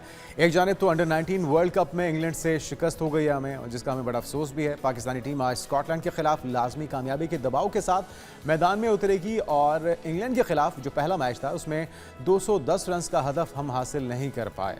टीम को इस नाकामी के बायस शदीद तनकीद का सामना है। और दूसरी जानिब पाकिस्तान सुपर लीग का 11वां एडिशन, और इस हवाले से भी बड़ा फैसला सामने आया है जहां पर ज़राए ये कहते हैं कि पहली बार प्लेयर्स ऑक्शन मुतारिफ कराने का उसूली फ़ैसला अब कर लिया गया है और PSL गवर्निंग काउंसिल की वर्किंग कमेटी के इजलास में ऑक्शन, रिटेंशन और नई फ्रेंचाइजेस के किरदार पर तफसीली तौर पर गौर किया जाएगा। इस पर हम देख रहे हैं कि मोहसिन नकवी साहब और दीगर जो मुंतज़मीन हैं उनकी तरफ से काफ़ी जो एटलील भी इसके ऊपर कोशिश की जा रही है कि इसको जल्द से जल्द पाए तकमील तक पहुंचाया जा सके, क्योंकि अब बहुत ही कम दिन बाकी रह चुके हैं। साथ में इंटरनेशनली भी क्रिकेट के मैदान में हलचल दिखाई दे रही है और T20 वर्ल्ड कप के हवाले से बांग्लादेश के भारत ना जाने के फैसले पर पाकिस्तान ने बांग्लादेश को मुकम्मल तौर पर सिफारती हिमायत की यकीन दहानी कराई है। उन्होंने कहा है कि अगर ICC ऐसा नहीं करता जो बांग्लादेश चाहता है तो फिर पाकिस्तान भी अपने फैसले पर या शिरकत पर नजरसानी कर सकता है। तो इस सारी सूरत हाल के क्या असरात होंगे, पाकिस्तान हिस्सा लेता है तब भी और नहीं लेता तब भी। लेकिन आगाज़ कर लेते हैं हमारी अंडर 19 टीम से। हमारे साथ इस पर बात करने के लिए मौजूद हैं हमाद सिद्दीकी साहब, स्पोर्ट्स जर्नलिस्ट हैं। हमाद भाई, आपको वेलकम कहेंगे पाकिस्तान मॉर्निंग में। उम्मीदें तवक्कुआत तो बहुत सी थी और जिस तरह का हमारी बैलेंस टीम थी, तारीफ़ें हो रही थी, जिस तरह का कॉम्बिनेशन था, सभी कुछ बहुत अच्छा था। फिर इंग्लैंड से शिकस्त कैसे हो गई, कौन जिम्मेदार है, कहाँ गलती कर गया? थैंक यू, बहुत बहुत शुक्रिया। देखिए, क्रिकेट है, हर मैच आप नहीं जीतेंगे, कहीं ना कहीं आप भी अच्छी से अच्छी टीम भी हार जाती है जी। तो पैनिक नहीं होना और पेशेंस का मुजाहरा करना। ये यंगस्टर्स हैं हमारे और इनके लिए एक ये लर्निंग पाथवे है कि जिस तरह मैचेस में कभी जीतेंगे, हारेंगे, हार से भी आपको बहुत सीखने का मौका मिलता है। तो पाकिस्तान की यंगस्टर्स, ठीक है, इंग्लैंड एक अच्छी टीम थी, इंग्लैंड का इंफ्रास्ट्रक्चर देखा जाए, पाकिस्तान का देखा जाए तो डिफरेंस तो नजर आता है। हाँ, लेकिन पाकिस्तान के पास जो रॉ टैलेंट है वो हमेशा से एक्सेल करता हुआ नजर आता है। इंडिविजुअल 2-4 ऐसे होते हैं, जिस तरह समीर मिनाज पिछले 2 महीने से बहुत अच्छी फॉर्म में थे, सिंगल हैंडली मैच जिता रहे थे, लेकिन अनफॉर्चुनेटली वो नहीं चले तो उनकी जगह कोई और ना ले सका। मार्शल, फरहान यूसुफ जो कि कैप्टन है, उन्होंने निफ सेंचुरी स्कोर की। ये 210 रन जो हैं, ये कितने बड़े रन नहीं है, इसको चेज डाउन करना चाहिए था और अभी हमारी रीच में। लेकिन जिस तरह पाकिस्तान की एक के बाद एक विकेट गिरना शुरू हुई ना, वहाँ पैनिक बटन, देखिए वहाँ पे इनकी काउंसलिंग, इनको थोड़ा मेंटली टफ करना है कि ठीक है आपको छक्का नहीं मिल रहा, आपको 8-10 रन करने, लेकिन इसमें ये कहा गया कि आप सिंगल और डबल ना करें, आप डॉट बॉल्स खेल रहे हैं और प्रेशर। तो इंटेलिजेंट क्रिकेट यही है, इन यंगस्टर्स के लिए लर्निंग यही है कि आपने डॉट बॉल्स नहीं खेलनी, आपने बड़े शॉट का इंतजार करना है, बजाय इसके कि वाइड स्लॉग करके विकेट को थ्रो करके प्रेशर और माउंट करते हैं आप अपनी टीम के ऊपर कि जैसी विकेट गिरती है तो पीछे आपको नजर आता है आप और कितने बैट्समैन रह गए, तो वहाँ पैनिक बटन दब जाता है। तो ये मैं कहूँगा कि चले कोई बात नहीं, इंग्लैंड से हार गए, लेकिन पाकिस्तान की टीम अच्छी है। अली रजा ने बेहतरीन बॉलिंग की, तो जो अली रजा रन आउट हुए ना उसमें मुझे बड़ा अफसोस हुआ, हंसी भी आ रही थी कि मतलब गेम अवेयरनेस होनी चाहिए कि थ्रो आ रही है, आप थ्रो को मौका दे रहे हैं कि वो स्टंप तक चली जाए और फिर इंतजार करें। आप तो सबसे पहले ग्राउंड करना चाहिए था आपको, बैट थ्रो बेशक आपको आके लग जाती, आप रन आउट ना होते। उसी जाने पर मुकीम खेल रहे थे और वो एक छक्का भी उन्होंने लगाया, तो उनको कम से कम मौका तो मिलता। हमारे फील आ रही थी कि दबाव में है, बड़ी मजबूत टीम के खिलाफ खेलने का प्रेशर कुछ ज़्यादा ले गए हमारे बच्चे, और अब इस दबाव के साथ स्कॉटलैंड के खिलाफ जो मैच है वो पाकिस्तान के लिए कितना इंपॉर्टेंट हो चुका है और क्या ये डू और डाई की सूरत हाल बन गई है? देखिए, हर मैच इंपॉर्टेंट है, दबाव बिल्कुल था। हमें नजर आया कि इंग्लैंड प्रोफेशनल्स हैं, वहाँ पे जो काउंटी का सेटअप है, काउंटी क्रिकेट का, तो उनकी प्लेयर्स की स्कोरिंग, ग्रूमिंग सब कुछ बहुत अच्छे अंदाज से होती है। पाकिस्तान के पास एज ये था कि पाकिस्तान इस वर्ल्ड कप से पहले पाकिस्तान ने ट्राई नेशन सीरीज जिम्बाब्वे में खेली, तो पाकिस्तान यूज्ड टू हो चुका था। लेकिन चले फिर भी ये कहता हूँ वन ऑफ ऐसी परफॉर्मेंस है, कोई बात नहीं। आज जो मैच है स्कॉटलैंड, क्योंकि हर ग्रुप से कुल 16 टीमें, 4 ग्रुप में, और हर ग्रुप से 3-3 टीमें प्रोग्रेस करेंगी इनटू द नेक्स्ट राउंड, जो कि सुपर 6 राउंड कहलाया जाएगा। तो अभी पाकिस्तान के मौका है, पाकिस्तान अपने बाकी मैचेस जीते, जो गलती होगी उसको ना दोहराए। जब हम एक कमांडिंग पोजीशन पे आ जाते हैं ना, वहाँ रिलैक्स नहीं होना। देखिए कैप्टेंसी भी चेक करनी पड़ेगी कि आप ऐसी पोजीशन में आ गए कि दूसरी टीम मैच से बिल्कुल बाहर हो गई है। वहाँ पे जब हम रिलैक्स हो जाते हैं ना, तो उनको मौका देते हैं कि वो बाउंस बैक करें और गेम में वापस आ जाए। तो यहाँ कैप्टेंसी एग्रेसिव होनी चाहिए। अगर आपने उनके टॉप ऑर्डर्स को आउट कर दिया है तो गो फॉर द किल, बिल्कुल उठने का मौका न दें और कम से कम टोटल पे उनको आउट करें, ताकि आपकी करना या टारगेट सेट करना वो आसान हो आपके लिए। बिल्कुल सही। उम्मीद करते हैं इन गलतियों पे काम किया जाएगा। आज का मैच अपने नाम कीजिए और फिर बता दीजिए कि आप कितनी ज़बरदस्त टीम है और है भी सही है। अच्छा, अगर PSL की बात करें हमाद भाई, तो प्लेयर्स ऑक्शन मुतारिफ कराने से लीग का ढांचा कितना तब्दील होने जा रहा है? किन फ्रेंचाइजीज को इससे फ़ायदा होगा और ये आपको लगता है कि बेहतर ऑप्शन है जो अडॉप्ट की जा रही है? देखिए फायदा तो उनको होगा जिन्होंने पिछले 10वीं लीग तक थे, वो अपने 4 प्लेयर को रिटेन कर सकते हैं। और वो टीमें जिन्होंने तमाम नए ऑप्शंस, और ऑप्शन में क्या है, पहले तो ये होता था कि आपको बारी बारी कहा जाता था कि आपने किसको पिक करना है। अब ऑप्शन में हर प्लेयर की आप बोली लगा रहे हो, जिस तरह बिडिंग में है, अगर कोई भी टीम ज्यादा उसकी बिड लगा देगी तो वो उसको पिक कर लेगी। तो एक अच्छा, मैं कहूँगा कि उसके लिए स्टैट्स होने चाहिए हर प्लेयर के, कि जो कंडीशंस पाकिस्तान में, अगर फॉरेन प्लेयर्स की हम बात करें या पाकिस्तान के प्लेयर्स की बात करें, तो इन कंडीशन में मैच विनर कौन है, इन कंडीशन, टफ कंडीशन में अपने आप को अप्लाई कौन करता बना रहा है, कौन पैनिक नहीं हो रहा, कौन मेंटली बड़ा स्ट्रांग है, फास्ट पिचेस पे कौन अच्छा खेल रहा है, स्पिनर्स को कौन, डेप्थ ओवर्स में कौन अच्छे बॉलर्स करें। तो ओवरऑल हर किसी का मैं कहूँगा कि एक एनालिसिस होगा और फिर उसके बाद से उसके ऊपर आप बिड लगाएंगे कि मुझे इतने में ये प्लेयर सूटेबल है या नहीं है। तो मैं कहूँगा कि ऑप्शन अच्छा ऑप्शन है, एक नई चीज़ है पाकिस्तान क्रिकेट के लिए, लेकिन प्लेयर्स को अपनी वर्क, अपनी परफॉर्मेंस के थ्रू मनवानी पड़ेगी। ये नहीं कि आपका नाम है तो आपको पिक कर लिया जाए। अब आएगी आपकी परफॉर्मेंस, कि आपने क्या डिलीवर किया, आप फॉर्म में है या नहीं है। अगर फॉर्म में है तो वेल एंड गुड, और आप मैच जितवा सकते हैं, तो तभी आपको कोई अच्छी बोली आपकी लगाएगा ऑप्शन में और आपको अपनी टीम का हिस्सा बनाए। बिल्कुल ठीक है। अच्छा, 5 फ्रेंचाइजीज का 4 रिटेंशन पर इत्तेफाक होना, ये बैलेंस रख पाएगा, तवाज़ुन बरकरार रख पाएगा? देखिए ये पहला मौका है जब 2 मजीद टीमों का इजाफा हुआ है। इस साल आपको काफ़ी चीज़ें क्लियर हो जाएंगी, नई चीज़ें जो की जा रही हैं। अभी एक और नई चीज़ है कि मुल्तान सुल्तान की भी शायद बिडिंग की जाए, उस पर भी सलमान नसीर जो कि CEO है पाकिस्तान सुपर लीग के, वो तकरीबन कन्विंस कर चुके हैं कि इसकी भी, क्योंकि बहुत अच्छी बोलियाँ आपको 2 टीमों की लग गई, हैदराबाद और सियालकोट की, और इसकी क्योंकि अब अली तरीन नहीं है इनके साथ, और पाकिस्तान क्रिकेट बोर्ड ने फैसला किया था कि वो खुद इसको लेके चले, लेकिन अब कहा जा रहा है कि जब इतनी अच्छी बोलियां लग गई हैं तो वाई नॉट मुल्तान सुल्तान। तो देखते हैं कि इसमें क्या होता है, और फिर एक नया स्ट्रक्चर आपको नजर आ रहा है। तो इसको पहले साल हमें टाइम देना पड़ेगा, क्या है ये सक्सेसफुल है कि नहीं। जो जो चीज़ें सोची जा रही हैं पिछले तजर्बात को देखते हुए, इस साल क्या वो की जा सकती हैं, क्या वो पाकिस्तान के सेटअप में सक्सेसफुल होंगी कि नहीं। तो एक स्टेप है, जब तक कि ये एग्जीक्यूट ना हो हम कैसे कुछ कह सकते हैं। उम्मीद करते हैं, दुआ करते हैं कि इसके बेहतर नताइज निकलें और एक अच्छा खेल देखने को मिले, एक अच्छा और शानदार इवेंट देखने के लिए तमाम क्रिकेट फैंस, क्रिकेट शायकीन इस वक्त मुंतज़िर हैं। हमारे सिद्दीकी भाई हमारे साथ मौजूद थे, आपका बहुत शुक्रिया।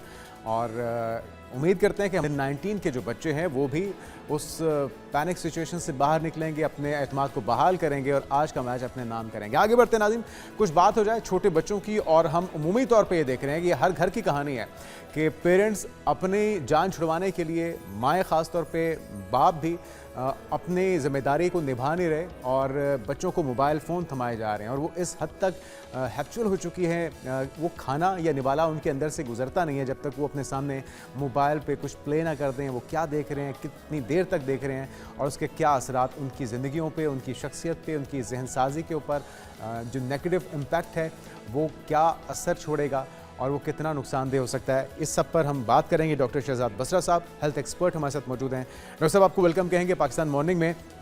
ये किसी एक माँ बाप का मसला नहीं है, किसी एक घर का मसला नहीं है, ये हर घर में हो रहा है। हम खुद ज़ाती तौर पे इसको फेस कर रहे हैं। शुरू में हम अपनी जान छुड़ाने के लिए बच्चों को मोबाइल थमा तो देते हैं, लेकिन हमें अंदाज़ा नहीं होता कि वो कितना वबाल जान बन जाएगा और कितनी बुरी आदत में तब्दील हो जाएगा। नुकसानात क्या हैं और जो आदत अब पड़ चुकी है उससे वापस किस तरह से रिवर्स किया जा सकता है, क्या ये मुमकिन है? देखें, ये हमेशा से ही बच्चों का मसला रहा है कि वो ब्लैकमेल करते हैं अपनी पसंदीदा खुराक के लिए, वालिदैन के साथ जिद करता है, बच्चा रोता है तो जो वालिदैन उसके सामने सरेंडर कर जाते हैं, वो फिर उसकी पसंद की चीज उसको लेके देते हैं, उसका पसंद का खाना देते हैं, हमेशा से चलता आया था। ठीक है, जब से ये मोबाइल आया ना, इसने काम बच्चों का आसान और बड़ों का भी बड़ा आसान कर दिया है बज़ाहिर, कि अब मोबाइल पकड़ाओ और जो मर्जी खिला दो। बच्चा जिद ही नहीं करता मैंने क्या खाना है, उसको बस कुछ भी दे दो और साथ मोबाइल पकड़ा दो और आपकी जिम्मेदारी खत्म। अच्छा, उससे क्या हुआ है, अब एक तो बंदे के ज़हन में आता है कि भाई माइंडलेस ईटिंग हो रही है, पोस्चर खराब हो रहा है, कोई रेज का प्रॉब्लम होगा, बच्चे की फिजिकल एक्टिविटी नहीं है, सोशल इंटरेक्शन नहीं है। लेकिन एक बहुत खतरनाक चीज, पिछले दिनों मैंने एक स्कूल का विजिट किया जो कि आर्टिस्टिक चाइल्ड्स का था।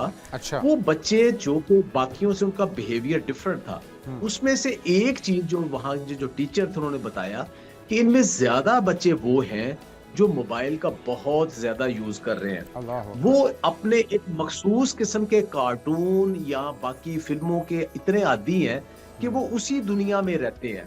वो हर वक्त अपने आप को उसका एक करैक्टर बना लेते हैं और उस दुनिया में रह रहे हैं। उनके लिए वालिदैन या इर्द गिर्द जो लोग हैं ना, ये शायद मसनूई हैं, वो वहीं पे रहना पसंद करते हैं। अच्छा। उनको जब उनसे मोबाइल लिया जाता है तो वो चीखते चलाते हैं और उनका बिहेवियर चेंज हो जाता है। यानी ये एंजाइटी, डिप्रेशन, लोनलीनेस से बढ़ के वो एक स्पेशल चाइल्ड बना रहा है जिसे आर्टिस्टिक चाइल्ड हम कह रहे हैं। और बाकी क्या है कि लोगों को समझ ही नहीं लगती, वो उसको मारते पीटते हैं, बच्चों को आम स्कूलों में भेज देते हैं, वहां भी वो उन्हें मारते पीटते हैं कि ये बच्चा सबक याद नहीं करता, देखता नहीं है।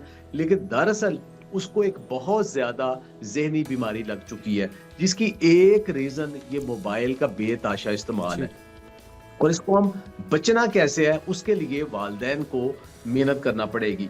एट लीस्ट खाने के दौरान टीवी और मोबाइल का इस्तेमाल बच्चे के साथ बंद कर दे और बच्चे के साथ खुद बैठ के चाहे वो चिल्लाते रहें, चाहे वो जिद करते रहें या आपको ये धमकी देते रहें कि वो खाना नहीं खाएंगे, आपको उनकी बेहतरी के लिए ये फैसला करना होगा, ये सख्ती करनी होगी, आप ये कह रहे हैं। यस, और दूसरा है कि बच्चा अगर खाना नहीं कहता मैंने नहीं खाना, उसको अगर ना खाओ।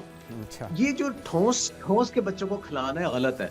जब बच्चे को भूख लगती है वो खुद खाना खाता है, लेकिन उसको ये कहना कि इसको ये भी खिलाना है, ये भी खिलाना है, ये भी खिलाना है, चलो मोबाइल पकड़ा दो जो खा लेगा, नहीं। उसको जब आदत बन जानी है, चीखता चलाता है, कुछ दिन चीख से चलाएगा, तो फिर आपका काम थोड़ा सा जो है ना वो मुश्किल है, लेकिन इन लॉन्ग रन आप अपने बच्चे के लिए बहुत बेहतरी कर रहे हैं। डॉक्टर साहब, कुछ खास तरह का कंटेंट है, कुछ खास तरह का कंटेंट है जो दिखाने से ये ऑटिस्टिक बच्चे उनकी जहन इस तरह से मुतासर हो रहे हैं, कुछ खास दौरानिया है, कितने घंटे दिखाया जाए, अपनी निगरानी में दिखाया जाए, या बिल्कुल ही किसी भी किस्म के मोबाइल का इस्तेमाल तर्क कर दिया जाए, और किस उम्र के बच्चों के लिए सबसे ज़्यादा तबाहकुन है? देखिए, जो यूनिसेफ ने रिकमेंडेशंस दी है ना, उसके मुताबिक ये है कि 2 साल तक बच्चे को सिर्फ वीडियो कॉल अगर कभी करनी है किसी के साथ तो तभी मोबाइल दें, अदरवाइज उसको मोबाइल ना दें 2 साल तक। और 2 साल के बाद भी उसको एजुकेशनल या बाकी मखसूस पीरियड में 1 घंटे से ज्यादा 24 घंटे में उसको मोबाइल नहीं दिया जा सकता। ये रिकमेंडेशंस है, बड़ी रिसर्च के बाद उन्होंने दी है। यहाँ ये हो रहा है कि बच्चे घंटों के हिसाब से देख रहे हैं और माएँ जान छुड़ा के अपने काम कर रही हैं। तो इसको ये नहीं कि क्या दिखाना है, आप उन्हें कुछ भी दिखाना शुरू कर दो, वो उसी दुनिया में रहना शुरू कर देते हैं। अच्छा, अगर एक बार ये आदत पड़ गई है और जिस तरह से बता रहे हैं कि बच्चे खुदा न खास्ता ऑटिज्म का शिकार भी हो गए हैं इसी रील के बार बार देखने से, किसी खास स्पेसिफिक कार्टून या कुछ भी देखने की वजह से, तो फिर रिवर्स करना मुमकिन है? क्या बेहतरी लाई जा सकती है आहिस्ता आहिस्ता, ग्रेजुअली, अगर उसका इस्तेमाल कम कर दिया जाए? और कितने अरसे में ये बेहतरी फील होगी, महसूस होगी? देखिए, ये बहुत मेहनत तलब काम है। मैंने इन आर्टिस्टिक जो चाइल्ड के बच्चों के स्कूलों में जाके देखा है, वो उन्हें क्या करते हैं कि एक एक बच्चे के ऊपर एक एक टीचर उसे फिजिकली इन्वॉल्व करते हैं डिफरेंट स्पोर्ट्स में, गेमों में, एक्टिविटी में। कोई उसमें स्लाइड ले रहा है, कोई झूले में बैठा हुआ है, कोई लिखने की कोशिश कर रहा है, कोई उसकी पसंद की क्रिकेट खेल रहा है, कोई ग्राउंड में लेके जा रहा है, कोई प्लांटेशन कर रहा है। उनको मुसलसल बिजी किया जाता है जहां उनका बिहेवियर, जहां उनका वो मूड उनका बनता है कि ये एक्सेप्टेबल है। हर बच्चे का डिफरेंट है, ये बड़ी मेहनत करना पड़ती है। तो वालिदैन को भी शुरू से करना पड़ेगा। अगर वो बच्चा बहुत ज्यादा बिगड़ गया है, तो अगर खुदा न खासा वो आर्टिस्टिक नहीं हुआ, तो आप थोड़ी सी भी सख्ती करें, बच्चा ठीक हो जाता है। बहुत शुक्रिया डॉक्टर शहजाद बसरा साहब हमारे साथ मौजूद थे। और ये बहुत ही ज़रूरी है जब बच्चे का दिमाग, उसके जज्बात और उसके रवैये तश्कील पा रहे होते हैं, बन रहे होते हैं, ख़ास तौर पे इब्तदाई 2 से 5 साल की उम्र बच्चों के, उनको मोबाइल फ़ोन्स थमा देना इस वजह से कि वो आपको शायद कुछ देर के लिए तंग ना करें। आगाज़ में शायद आपको थोड़ी देर के लिए रिलीफ महसूस हो जाए, लेकिन उसके बाद कई गुना बड़ी आजमाइश इस सूरत में कि बच्चे का जहनी तवाज़ुन ख़राब हो जाए या वो ऑटिज़म का खुदा खास्ता शिकार हो जाए, किसी और जहनी मर्ज़ का शिकार हो जाए, तो बेहतर है कि अपना वक्त उसे दीजिए, किसी फ़िज़िकल एक्टिविटी में उसे मसरूफ़ रखिए। ख़ास तौर पे खाना खाते हुए उसको मोबाइल फ़ोन देना उसके लिए ज़हर कातिल हो सकता है, तो इस आदत से छुटकारा पाना बहुत ही ज़रूरी है। आगे बढ़ते हैं और आपका फेवरेट सेगमेंट है नाज़रीन, हॉरोस्कोप। आपका हफ्ता कैसा गुजर सकता है, सितारों की चालें क्या कहती हैं, इसके लिए हमारे साथ मौजूद हैं उनसा शाह। उनसा आपको वेलकम कहेंगे पाकिस्तान मॉर्निंग में। गुड मॉर्निंग, कैसी हैं आप, खैरियत से हैं? गुड मॉर्निंग, मैं बिल्कुल ठीक ठाक हूँ अल्हम्दुलिल्लाह। आप कैसे हैं? अल्लाह का शुक्र, हम भी ठीक हैं। और हमारे देखने वाले, उनका भी तबीयत ज़रा फ्रेश कर दीजिए, उनका हफ्ता कैसा गुजरने वाला है, कैसा गुजारना चाहिए, क्या एहतियात बरतनी है इस हफ्ते? ठीक है, अच्छा एरीज से शुरुआत करते हैं। और एरीज जिसको बुर्जुमल कहा जाता है, तो ये जो हफ्ता है उसके लिए 7 ऑफ वॉन्ड्स का कार्ड है। यानी कि ये हफ्ता थोड़ा आपका काफ़ी मसरूफ़ रहेगा, स्पेशली आपके काम को लेकर, बिजनेस या जॉब जो भी आप कर रहे हैं, आपके प्रोफेशनली जो है कंपटीशन का सामना करना पड़ेगा और स्ट्रगल है, मेहनत है। और जो भी आप पाना चाहते हैं अपनी लाइफ में, अचीव करना चाहते हैं, तो उसके लिए कोई शॉर्टकट मुझे नज़र नहीं आ रहा। तो शॉर्टकट वाले जो रास्ते लेना आप बंद कर दें और मेहनत करें, स्ट्रगल करें। और जब आप स्ट्रगल करेंगे और किसी चीज़ को लेकर चैलेंजेस को भी फेस करेंगे, तो भी आपको कामयाबी मिल जाएगी। यानी कि आपका जो भी प्रोफेशन है उसमें कंपटीशन का सामना आपको करना पड़ेगा। बिल्कुल ठीक। टॉरस की बात करते हैं। टॉरस वालों के लिए जो कार्ड है वो व्हील ऑफ फॉर्चून का कार्ड है। तो ये हफ्ता अप एंड डाउन रहेगा हर लिहाज से, फाइनेंसेस, प्रोफेशनली या फिर रिलेशनशिप में भी अप्स एंड डाउन्स रहेंगे, रुकावटें आएंगी, डिले होगा, लेकिन किस्मत आपका जो है साथ देगी, किस्मत आपके फेवर में है। व्हील ऑफ फॉर्चून, अगर आज टाइम आपका टफ चल रहा है, कॉम्प्लिकेशंस हैं ज़िंदगी में, तो आगे जाके जो है वो बेहतरी नज़र आ रही है। कि वक्त कहते हैं ना कि एक जैसा नहीं रहता कभी भी, तो एक व्हील की तरह, एक साइकिल की तरह, एक लाइफ साइकिल की तरह आपका जो आगे जाके मामलात आपके फेवर में जाएंगे। फिर यहाँ पे जेमिनाई की बात करते हैं। यहाँ 6 ऑफ सोर्ड का कार्ड है। सेहत, स्पेशली सेहत को लेकर, जिन लोगों की सेहत अच्छी नहीं है, जिन जेमिनाइज की, तो मुझे हीलिंग नज़र आ रही है कि आहिस्ता आहिस्ता आप हीलिंग की तरफ जा रहे हैं। ट्रैवल जेमिनाई का इस हफ्ते हो सकता है, बिजनेस से रिलेटेड या काम से रिलेटेड या पर्सनली कोई जो है सफ़र भी जेमिनाई वालों का हो सकता है। अगर पैसों को लेकर कोई लॉस हुआ है आपका पास्ट में, तो आगे रिकवरी नज़र आ रही है। कहीं से पैसे अगर आपके फंसे हुए हैं तो आपको वापस मिल जाएंगे। फिर कैंसर की बात करते हैं। कैंसर वालों का ये हफ्ता थोड़ा अनसर्टन रहेगा। कुछ माइंड में आपके कंफ्यूजन्स आ सकते हैं, कोई डिसीजन लेना चाहते हैं, स्पेशली अपनी पर्सनल लाइफ को लेकर, फैमिली लाइफ को लेकर, या शादी को लेकर, या लव लाइफ को लेकर कुछ फैसला लेना चाहते हैं लेकिन ले नहीं पा रहे, कंफ्यूज रहेंगे और सोचेंगे। और आपके पास ऑप्शंस भी मौजूद होंगे, प्रपोजल्स हो सकते हैं, रिश्ते हो सकते हैं, लेकिन कहीं पे आपका माइंड जो है वो ठहराव नहीं नज़र आ रहा। फिर यहाँ पे कैंसरियंस को अपने पैसों की सेविंग करनी चाहिए। हफ्ता खर्चे का हफ्ता है, स्पेशली घर में कोई खर्चा हो सकता है, घर में कोई रेनोवेशन हो रही है, या शॉपिंग कर रहे हैं, या दोस्तों की तरफ सोशलाइजिंग नज़र आ सकती है, या घर में कोई मेहमान आ सकते हैं जिसकी वजह से आपका पैसा खर्च हो सकता है। फिर लियो की बात करते हैं। लियो वालों के लिए क्वीन ऑफ कप्स का कार्ड है। तो ये हफ्ता आप थोड़ा सा अपने ऊपर तवज्जो दें, अपने ऊपर जो है फोकस करें। Self love is very important. तो लियो वालों को ठीक है, अपनी बहुत सारी जिम्मेदारियां आप निभाते हैं, काम में मसरूफियत है, सफ़र पे आप जा रहे हैं, लेकिन थोड़ा सा वक्त इस हफ्ते आप अपने लिए ज़रूर निकालें जिसमें जी बिल्कुल अपनी पर्सनल इस मशवरे पे इशाल ऑलरेडी अमल कर रही हैं। हमारी दुआएं उनके लिए, अल्लाह ताला उनको सेहत तंदुरुस्ती दे। कुछ तबीयत उनकी नासाज थी। ओह अच्छा अच्छा अच्छा। तो बस यही है कि अपनी तबीयत, अपनी सेहत, अपनी सेल्फ ग्रूमिंग पे तवज्जो दें कि अपना ड्रेसअप, अपना वार्डरोब अच्छा करें, अपने आप को थोड़ा सैलून वगैरह ले जाएं जहाँ पे आपको अच्छा लगता है, जहाँ पे आपको हैप्पीनेस मिलती है। लियो वालों को अपने दोस्तों के साथ या अपनी फैमिली के साथ जो है वक्त गुजारें। फिर लियो वालों की शादी के बहुत अच्छे टाइम नज़र आ रहा है कि अगर आप शादी को लेकर कोई फैसला करते हैं तो भी अच्छा नज़र आ रहा है। फिर औलाद की खुशखबरी भी लियो वालों को मिल सकती है। वर्गों की बात करते हैं, वर्गों वालों को गुस्से पे काबू करना है, अपने कंट्रोल करने की जरूरत है, आपे से बाहर नहीं होना है और एंगर को मैनेज करना है आपने। जल्दी अगर आप हाइपर हो जाते हैं तो या कोई भी ऐसा काम नहीं करना या कोई ऐसा फैसला आपने नहीं करना जो जल्दबाजी का फैसला हो। बहुत ठंडे दिमाग से और बहुत काम डाउन होकर कोई फैसला करें या कोई काम करना है तो पेशेंस जो है वो आपके लिए बहुत इम्पोर्टेंट है। चाहे आपकी नौकरी है, चाहे कारोबार है या आपकी जिंदगी से रिलेटेड कोई फैसला है। फिर लिब्रा की बात करते हैं। लिब्रा वालों के लिए जो कार्ड है, थोड़ा सा काम आपके डिले हो सकते हैं। जैसे अगर कहीं से पैसे आ रहे हैं तो डिले हो गया, सफर पे जाना है तो डिले हो गया, या फिर शादी को लेकर भी थोड़े डिलेस हो सकते हैं। नौकरी के लिए इंटरव्यू वगैरह आपने दिए हैं, इंतजार कर रहे हैं, तो थोड़ा वेटिंग और डिले का कार्ड है। लेकिन इसमें भी आपके लिए कोई बेहतरी है।